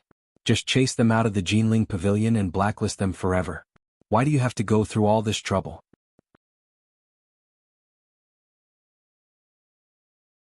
Chapter 909. Although he said he was making a mountain out of a molehill, he was very happy in his heart. Jiang Pingji said, "According to what you said, none of the scholars who entered the Jinling Pavilion dared to scold me? Humans have a face and trees have a bark. Not everyone is as shameless as those people," Feng Zhen said with a sinister smile. "The scholars of the world have received favors from our Lord, so it's naturally inconvenient for them to reprimand you. As long as you don't do anything that infuriates the heavens and the people, your reputation should be fine." She established the Jinling Pavilion and gave favors to the scholars in the world. As long as the scholars still had some dignity, they would not easily fall out with Jiang Pingji. Jiang Pingji pinched her chin. She felt that Feng Zhen's words made sense. "Since I'm doing you a favor, I'll do it to the end." Feng Zhen was surprised. What idea did my lord come up with this time? Jiang Pingji took out a booklet from her sleeve. Feng Zhen took it and looked at it. The 4 words "Dixia's rhyming book" were written neatly on the cover. Feng Zhen smiled bitterly after reading it. "I'm already in my 30s. Why would I still need to read Dixia Yun? Keep it for yourself, my lord." The so-called Dixia rhyme book was basically the ancient version of Pinyin, similar to the Qiyun and Guangyun that the livestream viewers were familiar with. The creator of Great Xia rhyme was Prime Minister Huangfu of the previous dynasty. The phonetic transcription of the Great Xia rhyming book was divided into 2 types: straight phonetic and reverse cut. Straight phonetic was to use homophones to transcribe the phonetic of a word, while reverse cut was to use 2 commonly used words to transcribe the phonetic of a word. For example, the direct pronunciation of Kong is the transcription of Kong, and the reverse is Ku and Ong. Thanks to this book of rhymes of the Great Xia dynasty, after the Great Xia dynasty split up, the official language of the 5 countries became the same. Otherwise, there would be different dialects in the world, and it would be impossible for them to communicate properly. Children had to memorize the initial consonants and final consonants in the Dixia rhyming book for the sake of learning in the future. However, the scarier part was that there were 49 initial consonants and 181 final consonants in Dixia rhyming book. Before Meng Tong's enlightenment, he had to memorize 230 common words. In layman's terms, before teaching a person how to read, the person must have a certain level of literacy. He had to memorize 230 commonly used words in Great Xia rhyming book before he could use these words to mark the pronunciations of other words. Children's enlightenment was slow, and it was difficult for the common people to develop their wisdom. The difficulty of phonetic transcription was also a huge obstacle. Jiang Pingji said, "You'll know once you open it." Feng Zhen was suspicious. He lifted his hand and opened the book. He discovered that the title page also had the words, Dixia Dynasty's rhyming book written on it. There were also strange symbols beside each word. He was puzzled and raised his head to look at Jiang Pingji's face. He realized that she was looking at him with a face full of expectation. Feng Zhenan suppressed his emotions and flipped through a few more pages. It was filled with familiar words, but there were tiny symbols around each word. He was puzzled. Could it be that the secret lied in these symbols? Feng Zhen thought about it and began to carefully search for the similarities between these symbols. Indeed, he really did find some patterns. The more he searched, the more frightened Feng Zhen became. It was rare for Langzi to put his heart and soul into something, and the audience in the live broadcast room was also writing at a great speed. What? They all knew that Jiang Pingji came from the interstellar world of the future, but she had never spoken a word of her hometown. She didn't even write the word hometown. How could he miss out on such a rare opportunity? This was a good opportunity to study the language of the future. Jiang Pingji saw that Feng Zhen had followed suit and drawn the symbols. She smiled and squinted her eyes. She knew that he had figured out the trick. She said, "A few days ago, you told me that Feng Yi complained that Meng Tong of the Golden Scale Academy was tormented by the Wuxia dynasty's rhyming book?" Feng Zhen vaguely guessed something. He secretly clenched his fists and suppressed the surging emotions in his heart. "It's true. So I went back and found a copy of the Wuxia dynasty's rhyming book. After studying it carefully, I discovered a big secret." Jiang Pingji smiled and squinted her eyes. She suddenly asked an irrelevant question, "You also know about the symbols that Mr. Cheng Cheng researched, right?" Feng Zhen said, "Of course I know." Because of the symbols, the celebrities gathered in Wanzhou were in a heated argument. Everyone had their own opinions on the matter of the symbols. The scene was like charabah. Jiang Pingji said, "I was inspired by this. I was thinking, can I also use different symbols to represent different pronunciations?" In her world there was such a thing as pinyin. The symbols used were completely different from what the audience in the live broadcast room knew. Jiang Pingji didn't use the symbols given by the audience. Instead, she chose the interstellar language that she was familiar with. The Wuxia dynasty's rhyming book is indeed good, but the threshold is too high. The mechanism is also complicated. It's extremely difficult for ordinary people to get started. If we use these symbols to mark the pronunciations, it'll be much easier. Children only need to remember a few dozen symbols to be able to practice pinyin. Feng Zhen had a guess in his heart, but when he got Jiang Pingji's confirmation, he still couldn't believe his ears.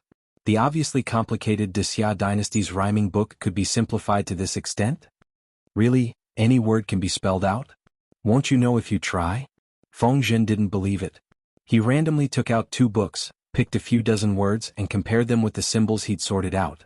After testing it out, it was indeed correct. He blinked his eyes in disbelief. If this simple method of phonetic transcription could be popularized on a large scale, it would save a lot of time and energy. It would also lower the threshold for people to study and give more people from poor families the hope of studying. "I plan to personally go back to Wanzhou," Jiang Pingji said to Feng Zhen. Jiang Pingji said to Feng Zhen, "This brand new rhyming book will be tested in the Jinlin Academy for now to see how it works. If there are no problems, I plan to popularize these phonetic symbols in my own territory." Feng Zhen spent a lot of effort to force himself to calm down. "My lord," Jiang Pingji said, "it's a long road to enlighten the people. The people can't read a word, but if they put their minds to it, they can memorize it in less than 3 days. When the time comes, the government will issue an order. One will be written in normal words, and the other will be marked with symbols. The people can use the phonetic symbols they've memorized to spell out the words one by one. Think about it, if that's the case, how much effort can the government save?" The low literacy rate of the people indirectly affected the efficiency of the government's issuing of government orders. Because they couldn't read, they didn't know what the government had issued. Their eyes were blank and they couldn't understand anything. If they could spell out the words themselves, they would know what was written on the notice. Even if they couldn't read the words, they could read them out. Feng Zhen felt his mouth go dry. He stared at his lord blankly. He didn't look like he was looking at his lord, but like he was looking at a god. Seeing that Feng Zhen didn't respond, Jiang Pingji threw the rhyming book of Wuxia and said angrily, "Do you agree or not?" Feng Zhen was stunned. How could he not agree to such a good thing? Besides, the Lord was the Lord. She was the one who made the decisions. Why was she asking him? Feng Zhen said, "Everything is up to you, my lord. I'm willing to be at your beck and call, even if I have to die 1,000 times." Jiang Pingji said, "All right, let's agree. The affairs of Wanzhou are all in your hands." Feng Zhen heard clearly what Jiang Pingji said and broke out in a cold sweat. Jiang Pingji said, "Didn't I say before that I want to go back to Wanzhou? I asked you if you agreed. You said that I would make the decision." Feng Zhen looked at the government office filled with bamboo slips in a daze, then looked at his lord who was smiling brightly. "My life is over."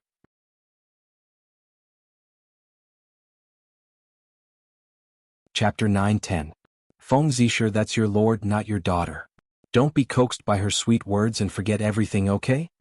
Chiguan Rang had returned from his patrol and found that his lord had disappeared without a trace. He was furious. Feng felt wrong too. How would he know that his lord was so treacherous? His lord disappeared without a trace. His heart was tired. Qiguan Rang let out a long sigh. Fortunately, the aristocratic families in Chongzhou are holding each other back and can't recover for the time being. There's no need to worry even if my lord isn't here. If Chongzhou really needed Jiang Pingji, according to his lord's personality, she wouldn't leave the mess behind and leave. Now, forget it, let her be. Other than compromise, Qiguan Rang couldn't think of a second choice. Feng Zhen sneered. Wenjing, you're talking about me. Aren't you the same? After saying that, Feng Zhen sighed in his heart and thought, it wasn't that they were being played by their lord. It was clear that they spoiled their lord too much and deliberately let her have her way. The two of them didn't know that their lord, who said she wanted to return to Wanzhou, had taken a small detour on her way back and turned to another place. It was the height of summer and the sun was shining brightly. Under the command of Wei Ci and the others, the main roads in Shangjing had been completed. The buildings in the city were also planned. Zixiao, eat some watermelon. This watermelon has been soaked in a well and is very cold. Eat some to relieve the heat so that you won't faint from the heat. Zhang Ping played the role of a nanny dutifully. He couldn't wait to serve Wei Ci the porcelain beauty. Wei Ci looked up at the sound and took a plate of watermelon from Zhang Ping. The skin was peeled off and the flesh was cut into evenly sized pieces. It was placed on the plate. It was bright red and looked very appetizing. Wei Ci laughed. How can I be so weak? You, on the other hand, are paying less and less attention to your appearance. Look at Zhang Ping's attire. He was dressed in coarse linen clothes and his long hair was wrapped in a cloth. He also had a wet face cloth on his head to block the sun. Why else would they say that Zixiao is an immortal who descended from the heavens and we are mere mortals made of mud? Xiao Guang was panting heavily. His clothes were drenched in sweat again and again. The skin that was exposed was tanned to a dark brown color. He laughed and teased Wei Ci.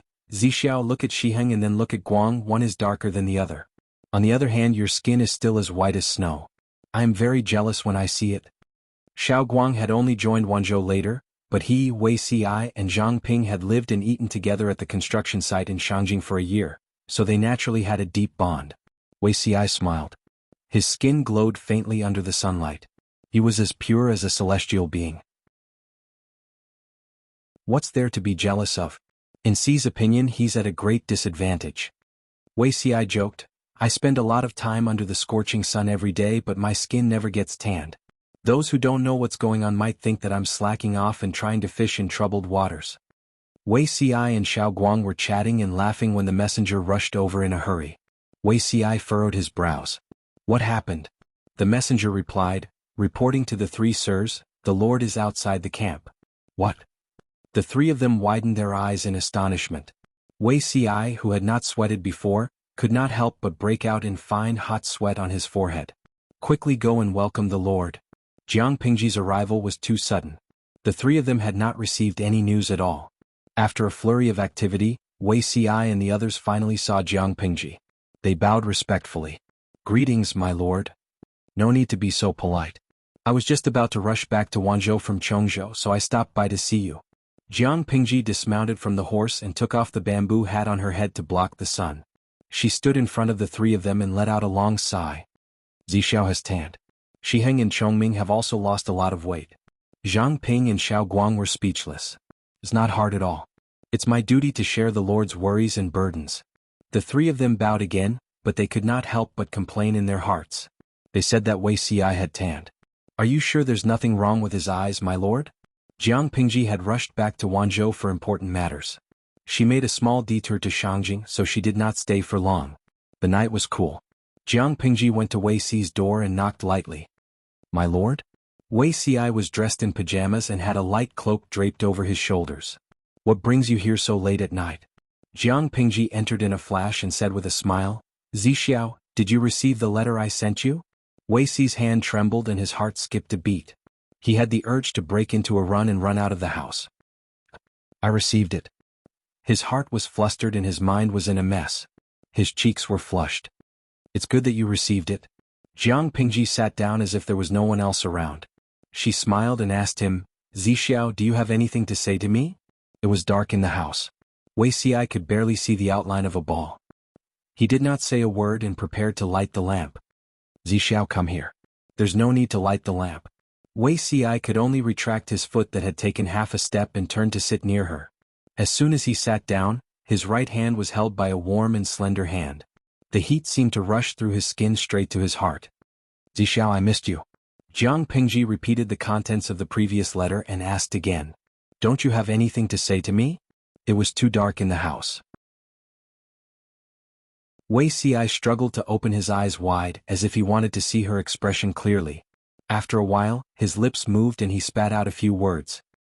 My lord, why do you have to do this? He gave up the idea of withdrawing his hand. Competing with the person in front of him with strength was simply asking for trouble. Jiang Pengji said with a smile, Zixiao, why do you have to do this? There's nothing wrong with being honest. Wei Si was about to speak when a figure rushed into his arms. Before he could react, he had already been pushed onto the mat. At this moment, his heartbeat showed signs of breaking through the limit. Don't move. Let me lean on you. Her voice was a little weak. He rarely heard it. Even during the most dangerous times in his previous life, Her Majesty was so stubborn that she refused to give in. Those who provoked her would be killed. Those who blocked her would be slaughtered. Wei Si was in a daze. 2 arms wrapped around his neck.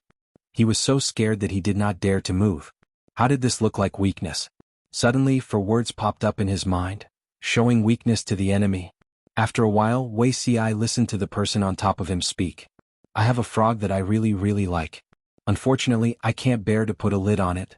I'll keep it for the time being. Wei Si was dumbfounded. After a while, Jiang Pingji still had no intention of getting up. My lord, this is improper. Jiang Pingji said, What are you worried about, Zixiao? Wei Si fell into silence. He said, My lord is a smart person. How can you not understand? No matter what, he just didn't want to become a stain and weakness for her again. The experience of his previous life was just a dream. Jiang Pingji was a little sullen. At the end of the day, Zixiao just doesn't believe me. She simply got up. Wei Si felt empty instead. My lord, what did you call me? Wei Si choked. Jiang Pingji burst into laughter. She did not want to really scare Wei Si. If I had a female name, what do you think I should be called? Wei Si was speechless. He was not scared, but he was scared silly. He was sure that his disguise had been exposed by his lord. Zixiao, trust me this once. Wei Si was flustered. That Jiang Pingji can't protect you, but I will never make the same mistake. She thought about it and felt that it was better to put a lid on the frog and suffocate it.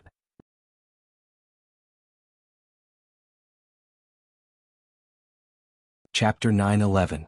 My lord, Wei Si was supposed to be conflicted and in pain, but he had to admit that at that moment, his heart was jumping with joy.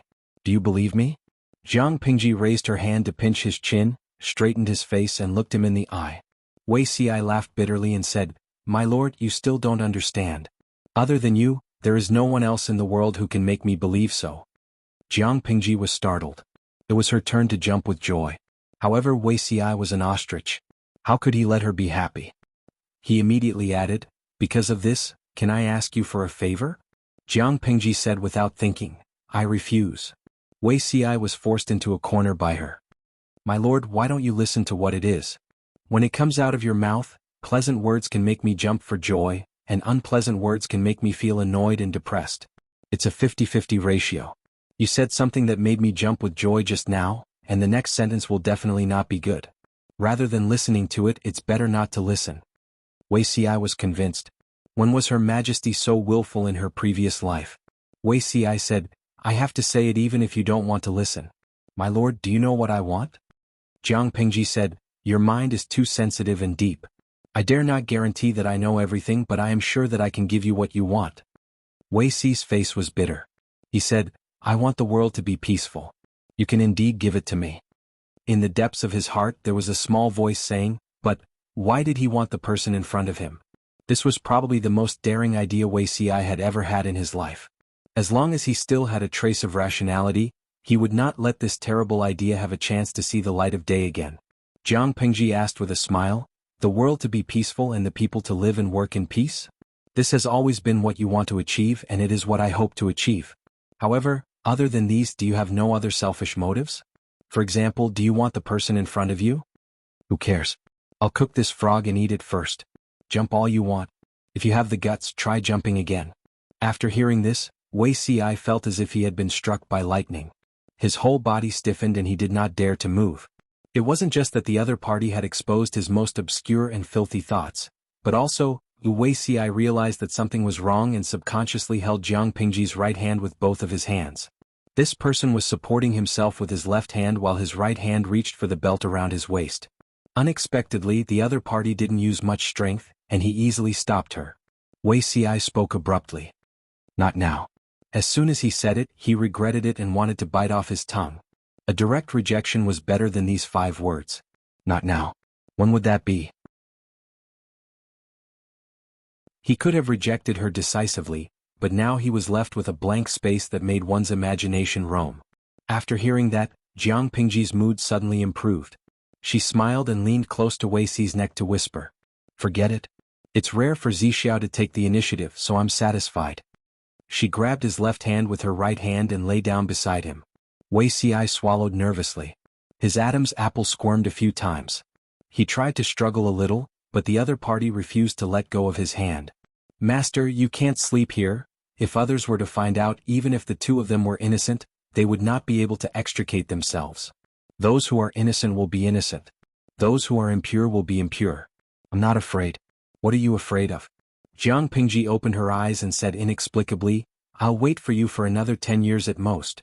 Wei Xi was startled and seemed to understand something. He said sadly, Master, you don't have to wait. Now, Jiang Pingji tilted her head. With a teasing look in her eyes, she added, Are you sure I don't have to wait? You were resisting in all kinds of ways just now, but now you can't wait anymore. What I want to say is, after 10 years, if you still have a reluctant attitude, I really can't help but eat you up. Do you know what kind of eating it is, Zixiao? Wei Xi was speechless. When it came to acting like a hooligan, even if there were 10 of him, he might not be a match for Jiang Pingji. Why is my lord so obsessed with me? Wei Xi could not help but ask a narcissistic question. Was it because he was good-looking? Jiang Pingji said, Zixiao just said that there is no one else in the world who can make you believe in me so much. Then I also want to say that there is no one else in the world who can make me feel so compatible with you. I have very high requirements. I either don't want anyone, or I want the best and most suitable person. I think you are that person. The room was pitch black and the surroundings were quiet. Wei Xi had never been so excited before. His heart seemed to want to jump out of his throat. He was an adult in both his previous and current lives, but now he felt the nervousness of a young man who had his first awakening of love. All these emotions kept him together. The knot in his heart that had perplexed him in his previous life was solved with Jiang Pingji's words. What the hell? My lord, you should prioritize the great cause. When my lord reaches the end, you may realize that Wei Xi is just an ordinary man. Wei Xi's voice was a little perturbed. Jiang Pingji secretly rolled her eyes. Wei Xi must be doing this on purpose. He could not see her happy, so he always said things that made her annoyed and angry. If my lord still doesn't change your mind by then, Xi will let you be. After he finished speaking, Wei Xi lay straight on the ground like a dead fish. His ears were so red that they could drip blood.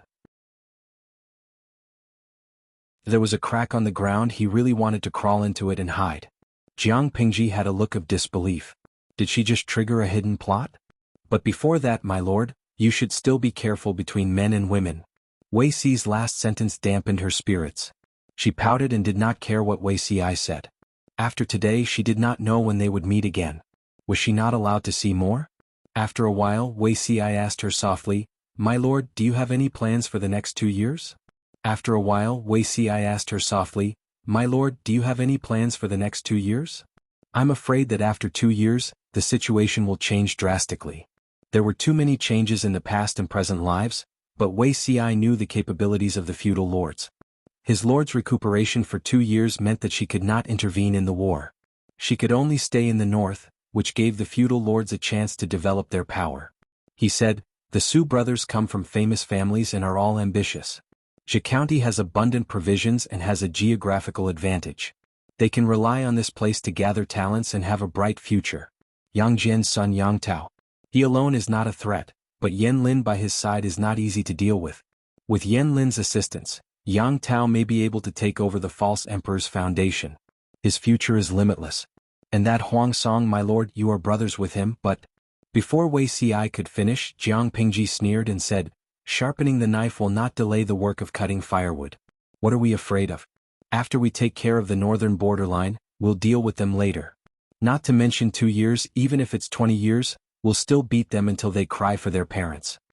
Jiang Pingji's power was concentrated in the north, and the surrounding areas were all difficult to deal with. After she took care of the northern borderline, it would be a critical moment when her vitality was greatly weakened. It was very likely that a few of her neighbors would join forces to target her. But would she be afraid of that?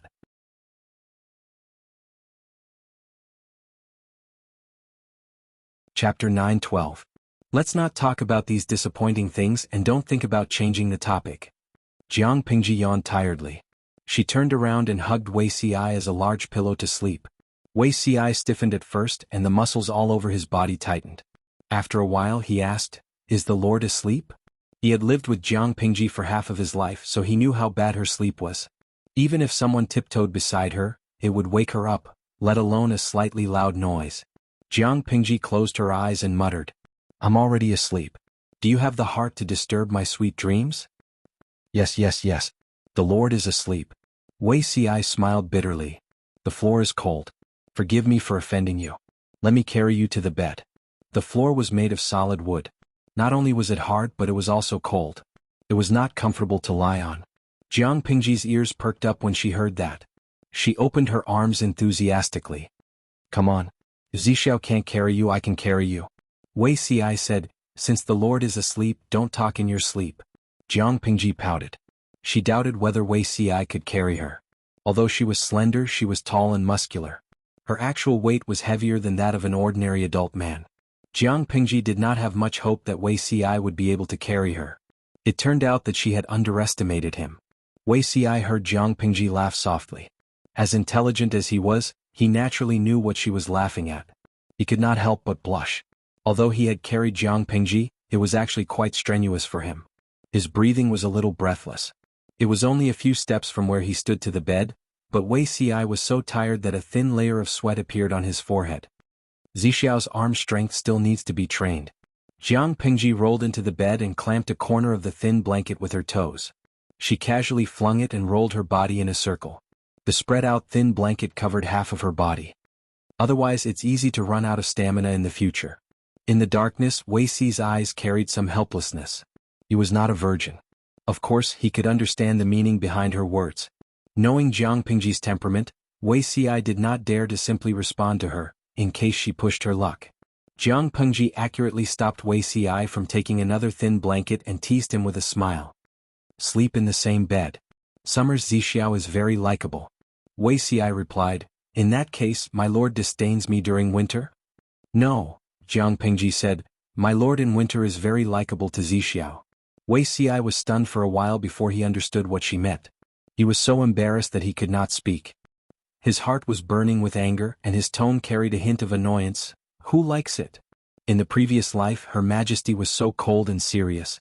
Why was she so glib in this life? He carefully lay down on the edge of the bed.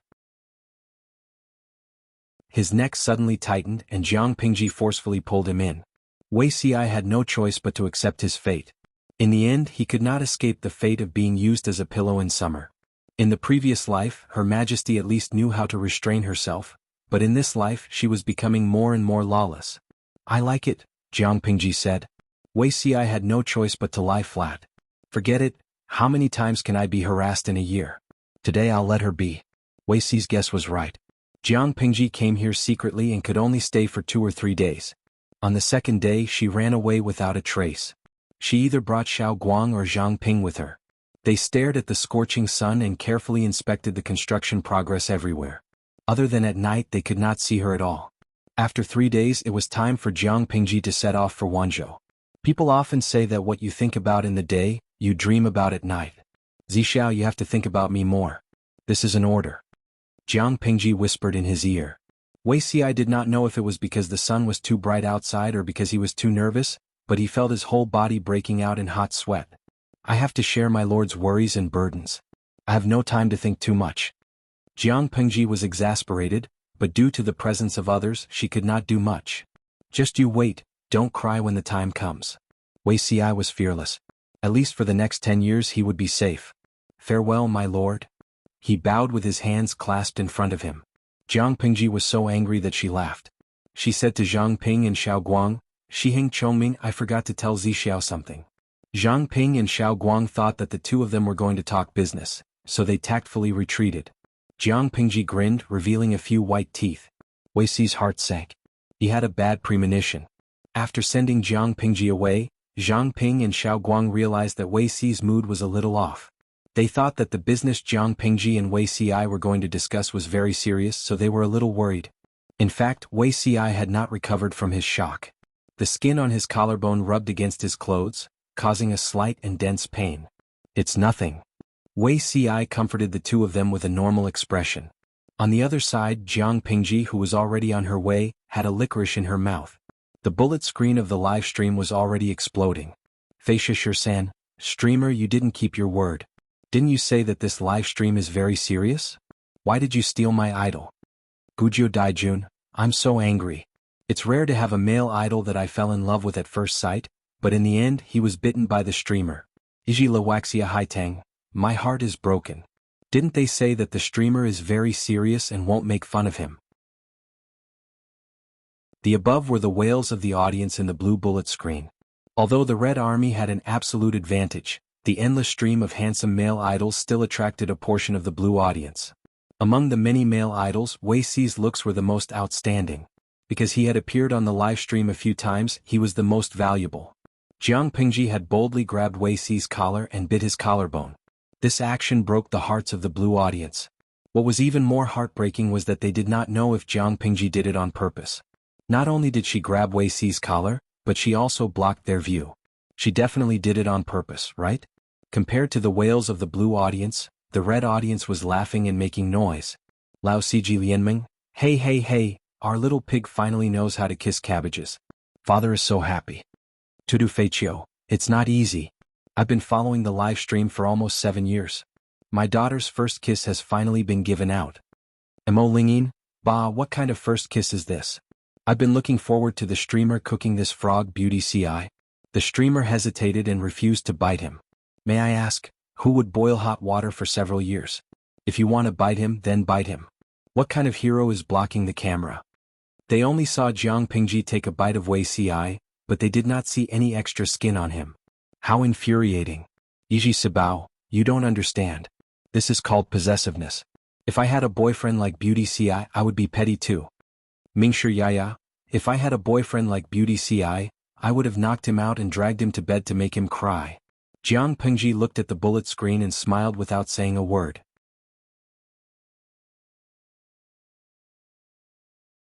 Chapter 9:13. Jiang Pingji's return to Wanzhou was a spur-of-the-moment idea, so she didn't inform the people in Wanzhou. When Su Ke saw Jiang Pingji standing in front of him, he was so scared that he almost dropped the document in his hand. Su Ke was shocked. Why did my lord suddenly return from Chongzhou? Jiang Pingji laughed as she took off her bamboo hat to block the sun. She said, time was tight, so I had to come by myself. Su Ke was speechless. Even so, my lord shouldn't have traveled alone. If anything happened on the way. Jiang Pingji replied with a smile, I'm afraid the person who can beat your lord hasn't been born yet. I have to come by myself for what I have to do. No one else can replace me. On the way back, I went to Shangjing to see Zixiao and the others. The construction of the provincial government is going smoothly. Su Ke was helpless. He wanted to say something more, but seeing her forehead covered in hot sweat, he could only get up and make tea for her to cool down. Jiang Pingji took the tea and asked casually, by the way, has Xiaoyu written to Xuanmei recently?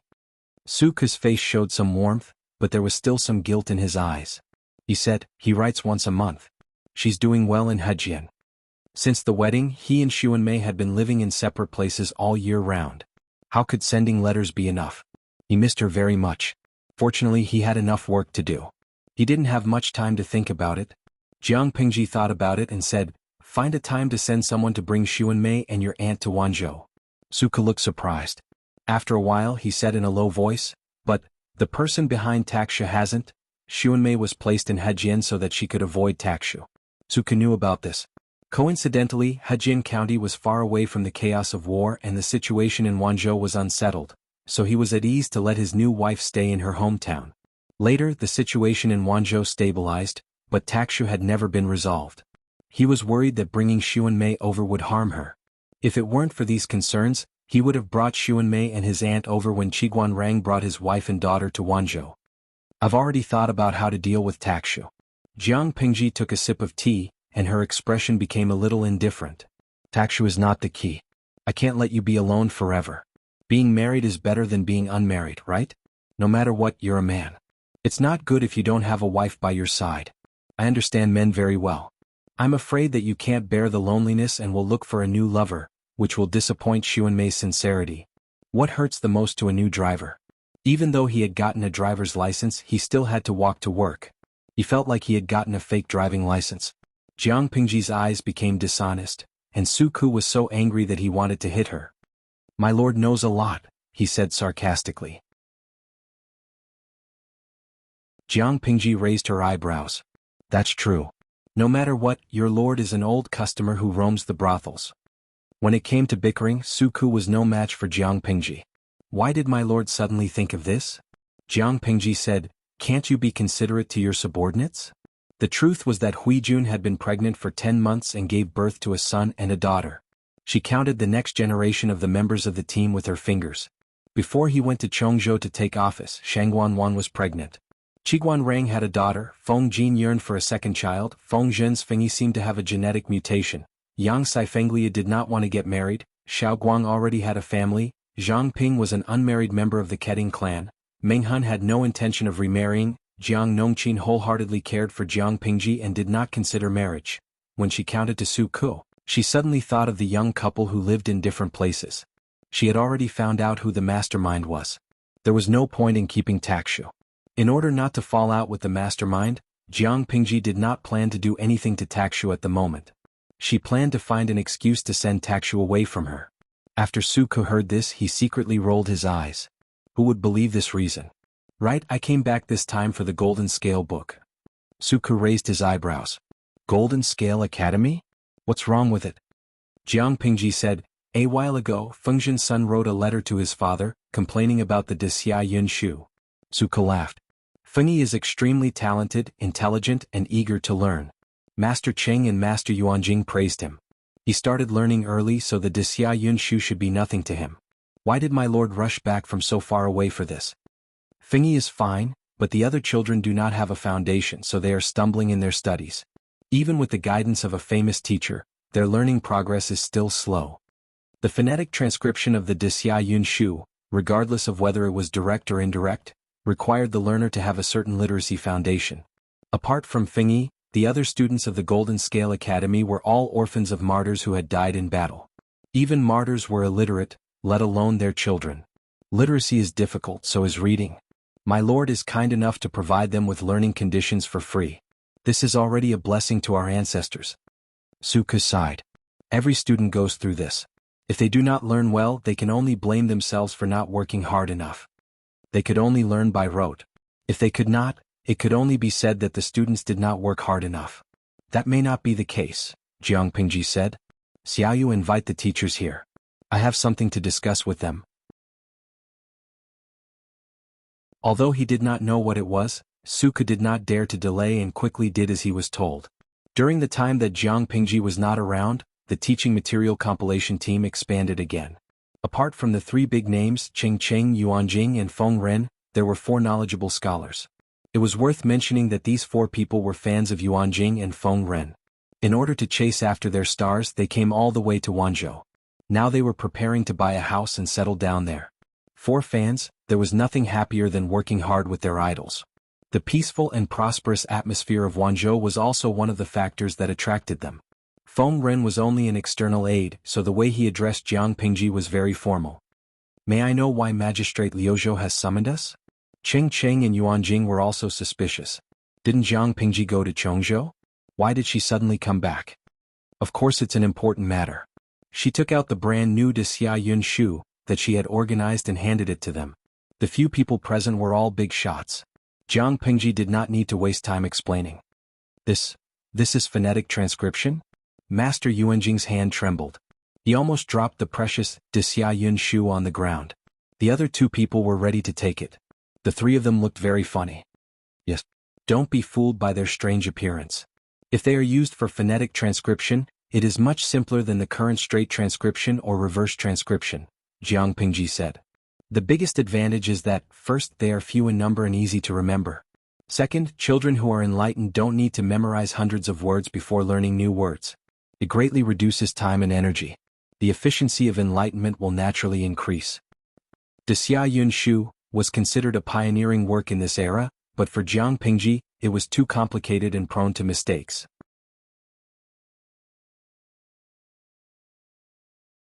Chapter 9:14. Master Yuanjing was an expert in the field of education. How could he not see the infinite potential hidden behind the De Xia rhyming book? It was a terrifying beast. No one knew if it would promote the development of the whole civilization or devour all of them. Yu Lanting, tell me how to pronounce these rhymes. Master Yuanjing already had a plan in mind, but he still couldn't believe it. He had to hear Jiang Pingji pronounce it with his own ears. After all, a few words alone could not prove anything. He needed more powerful evidence. Obviously, the De Xia rhyming book that Jiang Pingji gave him was much simpler than the original direct pronunciation or reverse transcription. It was so simple that it was shocking. If the pronunciation of all the words could be spelled out with just a few rhymes, wouldn't it mean that everyone in the world had the possibility of learning? Just thinking about that scene made Yuanjing feel that his chest, which had been silent for a long time, began to heat up and his blood began to boil. Jiang Pingji didn't deliberately keep them in suspense. Instead, she taught them everything she knew. She taught them for 4 hours.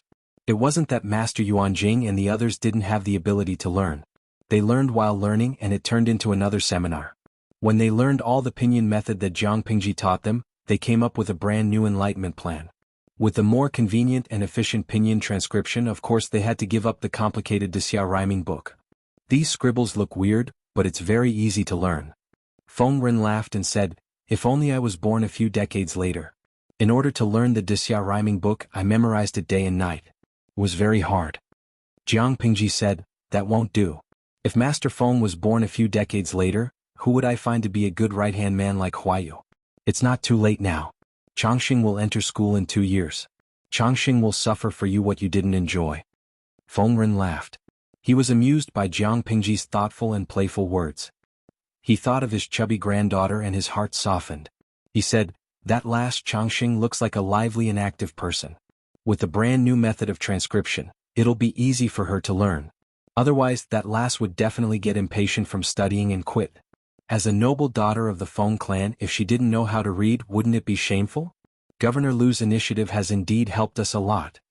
Master Yuanjing seemed to be deep in thought. Governor Lu, are you planning to popularize this pinyin annotation method? Or is it just a trial in the Golden Scale Academy?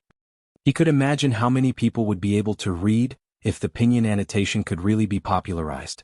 If this situation continued for 3 to 5 generations, what would the situation be like then? It would no longer be a fantasy to break the monopoly of the landowning households. That would be incredible. I spent so much effort to come up with the pinyin annotation for the sake of the children who have difficulty in enlightenment. To others it might be a rare treasure, but to me it might not be the case. I won't keep it to myself. Jiang Pingji smiled and said, currently I want to try it out in the Golden Scale Academy for a period of time. During this period of time, I'll have to trouble you to completely perfect it. In another half a year, the children's foundations would be solid. At that time, I plan to open the Golden Scale Pavilion and allow students to borrow some basic books from the Golden Scale Pavilion. Cheng Cheng was surprised and said, but the Golden Scale Pavilion? Most of the people who were qualified to enter the Golden Scale Pavilion were adult men. How could a group of children sneak in? Halfway through his sentence he suddenly understood something. The worry on his face turned into joy. If a group of children sneaked in, the adult scholars would naturally be curious and ask questions.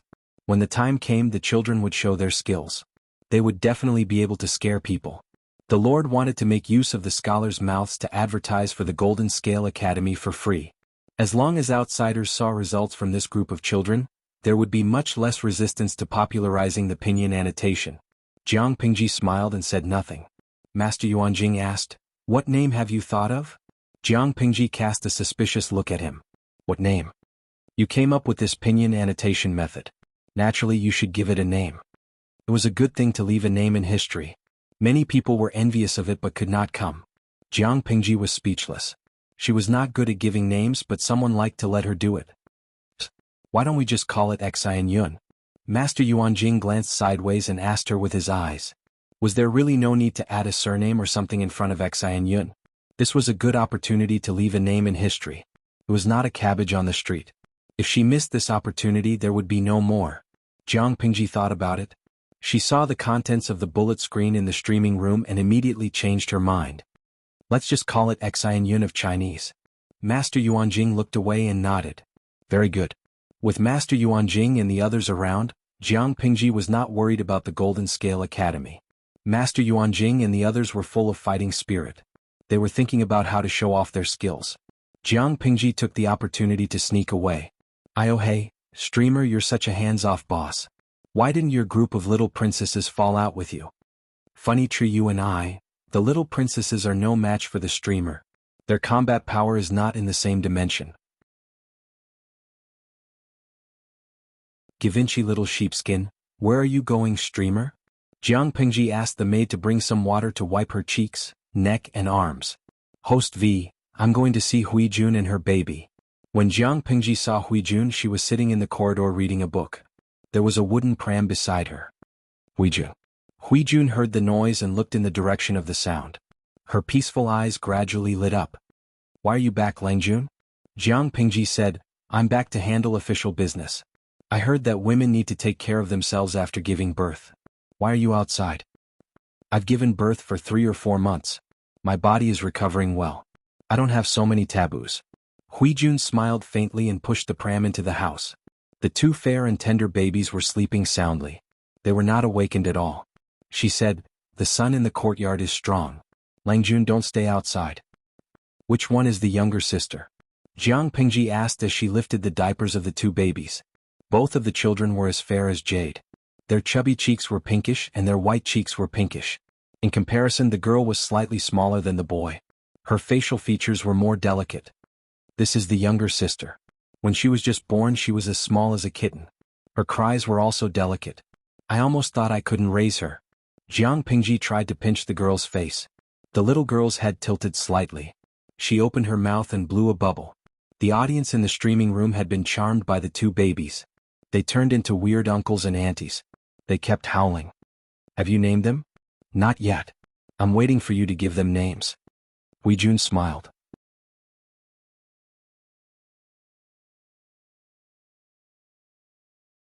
Chapter 9:15. No matter what Huijun said, Jiang Pingji was still merciful and did not take charge of the naming. She took out a small bag of bamboo slips from her sleeve. Take a look and see which name you like. Huijun took it with a smile. Did Langjun make it? Jiang Pingji denied. No, he asked me to bring it over. When Huijun heard that it was a gift from Fu Wang, the smile on her face faded a little, but her hands did not stop moving. He untied the string of the bag and took out a few bamboo slips with a few names written on them. After looking at it carefully, Huijun put it aside and said with slight embarrassment, Is there a need for him to name the child? He caressed the bamboo piece with his fingers. The small bamboo piece was filled with densely packed words. Just by looking at the handwriting, it was extremely difficult to associate the owner of the words with Fu Wang. I won't ask too much about your relationship with Jingtu. It's fine as long as you're happy. If you think raising a child is too stressful, don't hold it in. After all, the other half of the child's bloodline was given to him by Fu Jingtu, so it was only right and proper for him to pay for the child's upbringing. If they really don't treat them well, I'll take them in as my godsons and goddaughters. No one in this world will dare to bully them then. Huijun giggled. Since that's the case, Langjun should let the child call you godmother as soon as possible. You're getting more and more fond of taking things out of context. When I clearly said that the main plan isn't good for both of them, you ignored this premise. Jiang Pingji raised her eyebrows and said, That wild wolf has his eyes on you every day. If I snatch his wife and children, I'm afraid he'll go on strike. Although Fu Wang didn't say anything, he was still on guard against her. It wasn't because she was disloyal, it was because Huijuan's letters were always addressed to Jiang Pingji. The wild wolf was both envious and resentful. The way it looked at Jiang Pingji was strange. It was supposed to be a majestic wolf, but now it looked like a sad and pitiful husky. How dare he? Huijun frowned. Just as he finished speaking, the baby boy who was lying in the stroller let out 2 moans, and there was a faint sound of air being let out. Jiang Pingji said, It's time to change his diaper. Huijun looked at Jiang Pingji in astonishment. She raised her hand and touched the boy's butt. Indeed, she felt a warm and soft lump. He's so young, but his ability to torment people is like his father. Huijun mumbled and took out a clean diaper from the basket under the stroller. She did not avoid arousing suspicion and skillfully changed her boy's diaper in front of Jiang Pingji. Although she said that she didn't like it, there was a gentle light on her face that could melt a person's heart. After becoming a mother, Huijun was very different from before. Jiang Pingji said, "Before I left Chongzhou, Jingta came to me to propose marriage." Huijun turned her head and clicked her tongue. "Is he worthy of you?" Jiang Pingji smiled and explained, "What are you thinking about? He thinks that you are similar to one. Both of you are orphans, but you are close to me and treat me as half a family. He's imitating Han Mei. If he can convince me, it won't be a problem for him to marry you again." Huijun wiped her son's butt and put the dirty diaper into the clothes basket. "It's not like you don't know my background. I can't even dream of living like this. How would I dare to hope for more? General Fu and I are not on the same path. I don't want to be entangled with him." Huijun's expression was calm. She said, "I'm not belittling myself. I just like how I am now. I don't want anything else. I just hope that I can help you in the future." Jiang Pingji looked at Huijun's face carefully. She saw that her words were from the bottom of her heart, so she did not force it. "I just think, Jingta won't be so easy to get rid of." Huijun said, "Why would I be afraid of him?" She had used her honey trap at Gemin Pass, but Fu Jingtu had still been defeated. As she spoke, Jiang Pingji noticed that there was a bookshelf in Huijun's room. There were many handwritten bamboo scrolls on the shelf. Huijun noticed her gaze and stood up to take a few scrolls. "Langjun is very knowledgeable. Do you have any research on these?" Jiang Pingji opened the scroll and found that it was full of Huijun's handwriting. There were all kinds of documents about dyeing cloth, printing and dyeing, as well as all kinds of spices and rouge. Apart from that, Jiang Pingji also saw a drawing of a foot-spinning wheel. "I've been in the palace of Dongqing for a few years and have seen a lot. I'm wondering if I can start a business in this area to make a living. When I was in the palace, I vaguely heard someone mention that there was a small eunuch in the palace who contributed a skill that was passed down in their family. This skill can dye many bright and beautiful fabrics. I asked a few questions and now it's coming in handy." Huijun was a strong-willed person. She did not want to rely on others too much, even if that person was Jiang Pingji. Jiang Pingji smiled. "Although I don't have much research, all women love to look good. Rouge, cosmetics, fabrics and jewelry always cost a lot. If you do business in this area and manage it seriously, you may be able to make a lot of money. I have high hopes for you." After saying that, she asked again, "I'm looking at the spinning wheel on the scroll. Did you draw it?" Huijun said, "Yes, I learned a thing or two from the carpenters at the wood workshop. I heard that this drawing method was taught to them by you. You're very talented." "I suddenly thought of something," Huijun asked. "What did you think of? The spinning wheel you drew, is it a foot spinning wheel?" "Yes." Most people use spinning pendants. A foot spinning wheel was not something ordinary people could come into contact with. I suddenly thought of the water wheel that Shiheng worked on previously. Zhang Ping's water wheel contributed greatly to the prosperity of agriculture in Wanzhou. It saved a lot of manpower for irrigation. Huijun could not keep up with Jiang Pingji's thoughts. She did not understand how the topic had changed from a foot spinning wheel to a water wheel. Jiang Pingji said, "I'm just a little curious. If we replace manpower with water and make the foot spinning wheel work?" Huijun. Langjuan's idea is really bold. Huijun had never tried to link two completely unrelated things together. "However, I think this idea is feasible." Jiang Pingji came from the future. Even if she was not clear about the things of the ancient times, her vision and height were beyond the reach of ordinary people. Humans had grown step by step with the help of all kinds of external forces. If that was the case, why couldn't they use water power? The improved water wheel could draw water from the ground to a higher place, allowing the water to flow into a tank and irrigate the farmland. It could also automatically pound rice. If that was the case, why couldn't they use water power to replace manpower to spin? People would get tired, but if the water did not dry up, it could continue to work, right? After Jiang Pingji finished speaking, Huijun's eyes showed that she was deep in thought. However, although she understood the structure of the foot spinning wheel, she did not know how to modify it. Jiang Pingji said, "Shiheng's craftsmanship is not bad. Chongming studies water conservancy. If there's anything you don't understand, you can write a letter to Shangjing to ask them. If that doesn't work, the masters at the Golden Scale Academy are also knowledgeable people. Perhaps they can provide valuable advice?"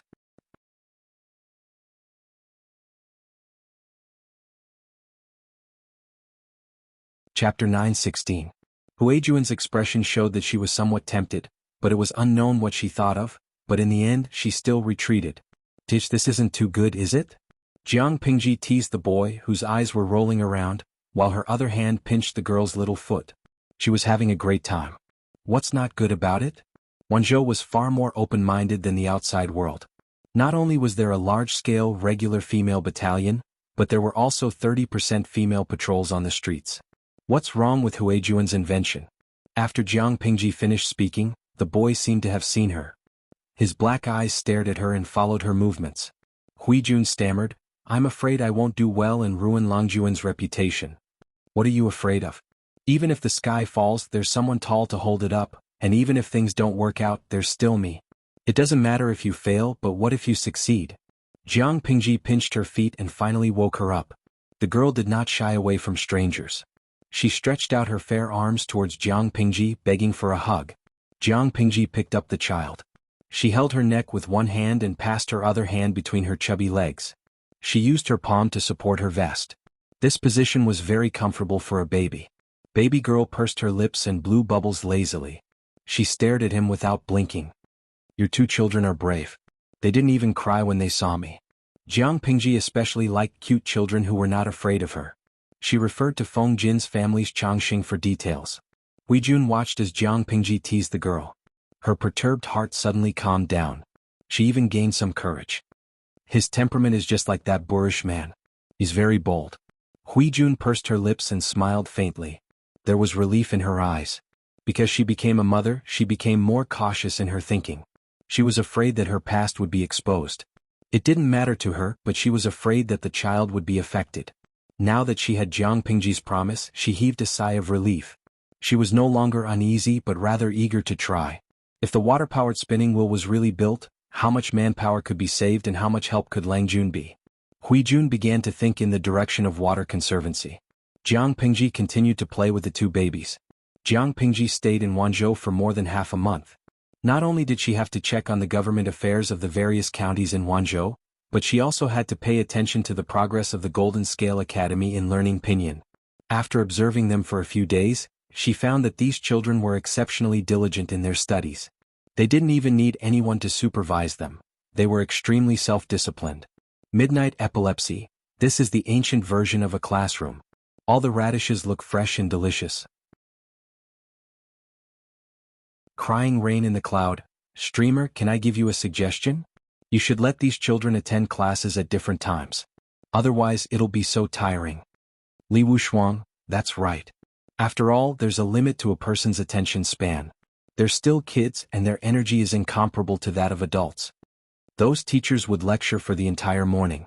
Not only could the teachers not bear it, but the students were also more tired and their learning efficiency was lower. Jiang Pingji secretly watched the students in class for 2 days. The audience was forced to watch for 2 days too. After watching it on the first day, many viewers expressed that they could not take it anymore. There was no other reason for it. A single class was too long. The Jinlin Academy was basically run by Qing Cheng and the others. Jiang Pingji did not know much about the academy. It was her first time attending a class in person. After listening for a whole morning, she found many drawbacks. She combined the suggestions of the audience and wrote a serious summary. Master Yuanjing had decades of teaching experience. He could be considered a leading figure in the field of education. However, he had a broad temperament. When Jiang Pingji suggested something to him, he listened carefully. If it was feasible, he would correct it. If it was not feasible, he would carefully discuss the pros and cons with Jiang Pingji. Not to mention anything else, just this spirit and attitude was worth learning from. Master Yuanjing listened for a while. He asked doubtfully, Magistrate Liu, do you mean to divide the classes? Jiang Pingji said, that's exactly what I mean. I observe that every class lasts at least 2 hours. Even adults feel tired, let alone a group of children. If they learn in a state of exhaustion, how much can the students learn? In my opinion, it's better to divide the classes and set a time. For example, a class lasts half an hour or a quarter of an hour. After the class, the children will be given some time to rest and adjust before the next class. The knowledge they learn in each class can be different. Knowledge teaching can be interspersed. In this way, the pressure on the teachers can be reduced, and the children won't be tired from learning. It's like you can't become fat with one bite. You have to take one step at a time to travel 10,000 miles. Master Yuanjing was stunned. He carefully considered Jiang Pingji's suggestion. The students he taught were usually above 10 years old. Most of the students in the Golden Scale Academy were between 5 and 7 years old. Hearing Jiang Pingji's words, Master Yuanjing felt that his previous education method was indeed not suitable for young children. Let me think about it. Master Yuanjing did not have the final say in the Golden Scale Academy. If he wanted to adjust the class schedule, he had to communicate with a few teachers. Watching a group of radishes reading, Jiang Pingji noticed that one of the radishes looked particularly fresh and delicious. Upon closer inspection, it was Feng Yi, the only son of Feng Zhen's family. Study hard. When you grow up, take over your father's position. Jiang Pingji called him over and took advantage of him. For example, she pinched his little face and rubbed his hair. His little face was ravaged by Jiang Pingji, but Feng Yi remained as still as a mountain. He only pursed his lips tighter. He said methodically, "I won't let you down." Jiang Pingji said, "He really doesn't look like Feng Longzi's son. He must have been blessed to have such a good boy." Feng Yi knew that Jiang Pingji was praising him. When he heard her say that his father was not good, his eyes showed disapproval. "Hey, you have a little temper." Jiang Pingji ravaged his face. She would not stop until his fair face turned red. "I don't dare." Jiang Pingji said, "My body is a little weak. A man has to be stronger. Otherwise, I won't even be able to carry the girl I like." Feng Yi frowned. It was no wonder that the magistrate of Lu Prefecture in front of him could collude with his father. Both of them spoke indecently. Weren't they afraid of teaching a bad person by saying that in front of a 7-year-old child? Jiang Pingji suddenly thought of something. She asked Feng Yi, "How are your studies?" "Not bad." Feng Yi had been in school for a few years. He was talented. The difficulty of studying in the Golden Scale Academy was too low for him. He was a top student who could even recite the Dixia rhyming book fluently. "I'll give you a task." Feng Yi was stunned for a moment. He solemnly bowed to Jiang Pingji. "Please speak, magistrate." After half a year, bring a few of the top children in the Golden Scale Academy to challenge the Golden Scale Pavilion. Feng Yi was speechless. Jiang Pingji added, "You have to attack those arrogant scholars from all aspects. Do you understand? If the sky is pierced, I'll bear it for you." You're tuning in to the Han Li's Wuxia Chronicles YouTube channel. We're so grateful for your support, and don't forget to subscribe to join us on this incredible journey through captivating stories. Your generosity through donations truly makes a world of difference, as it's the primary source of revenue that allows me to expand and enhance this channel for you. Thank you from the bottom of my heart for being a part of this adventure.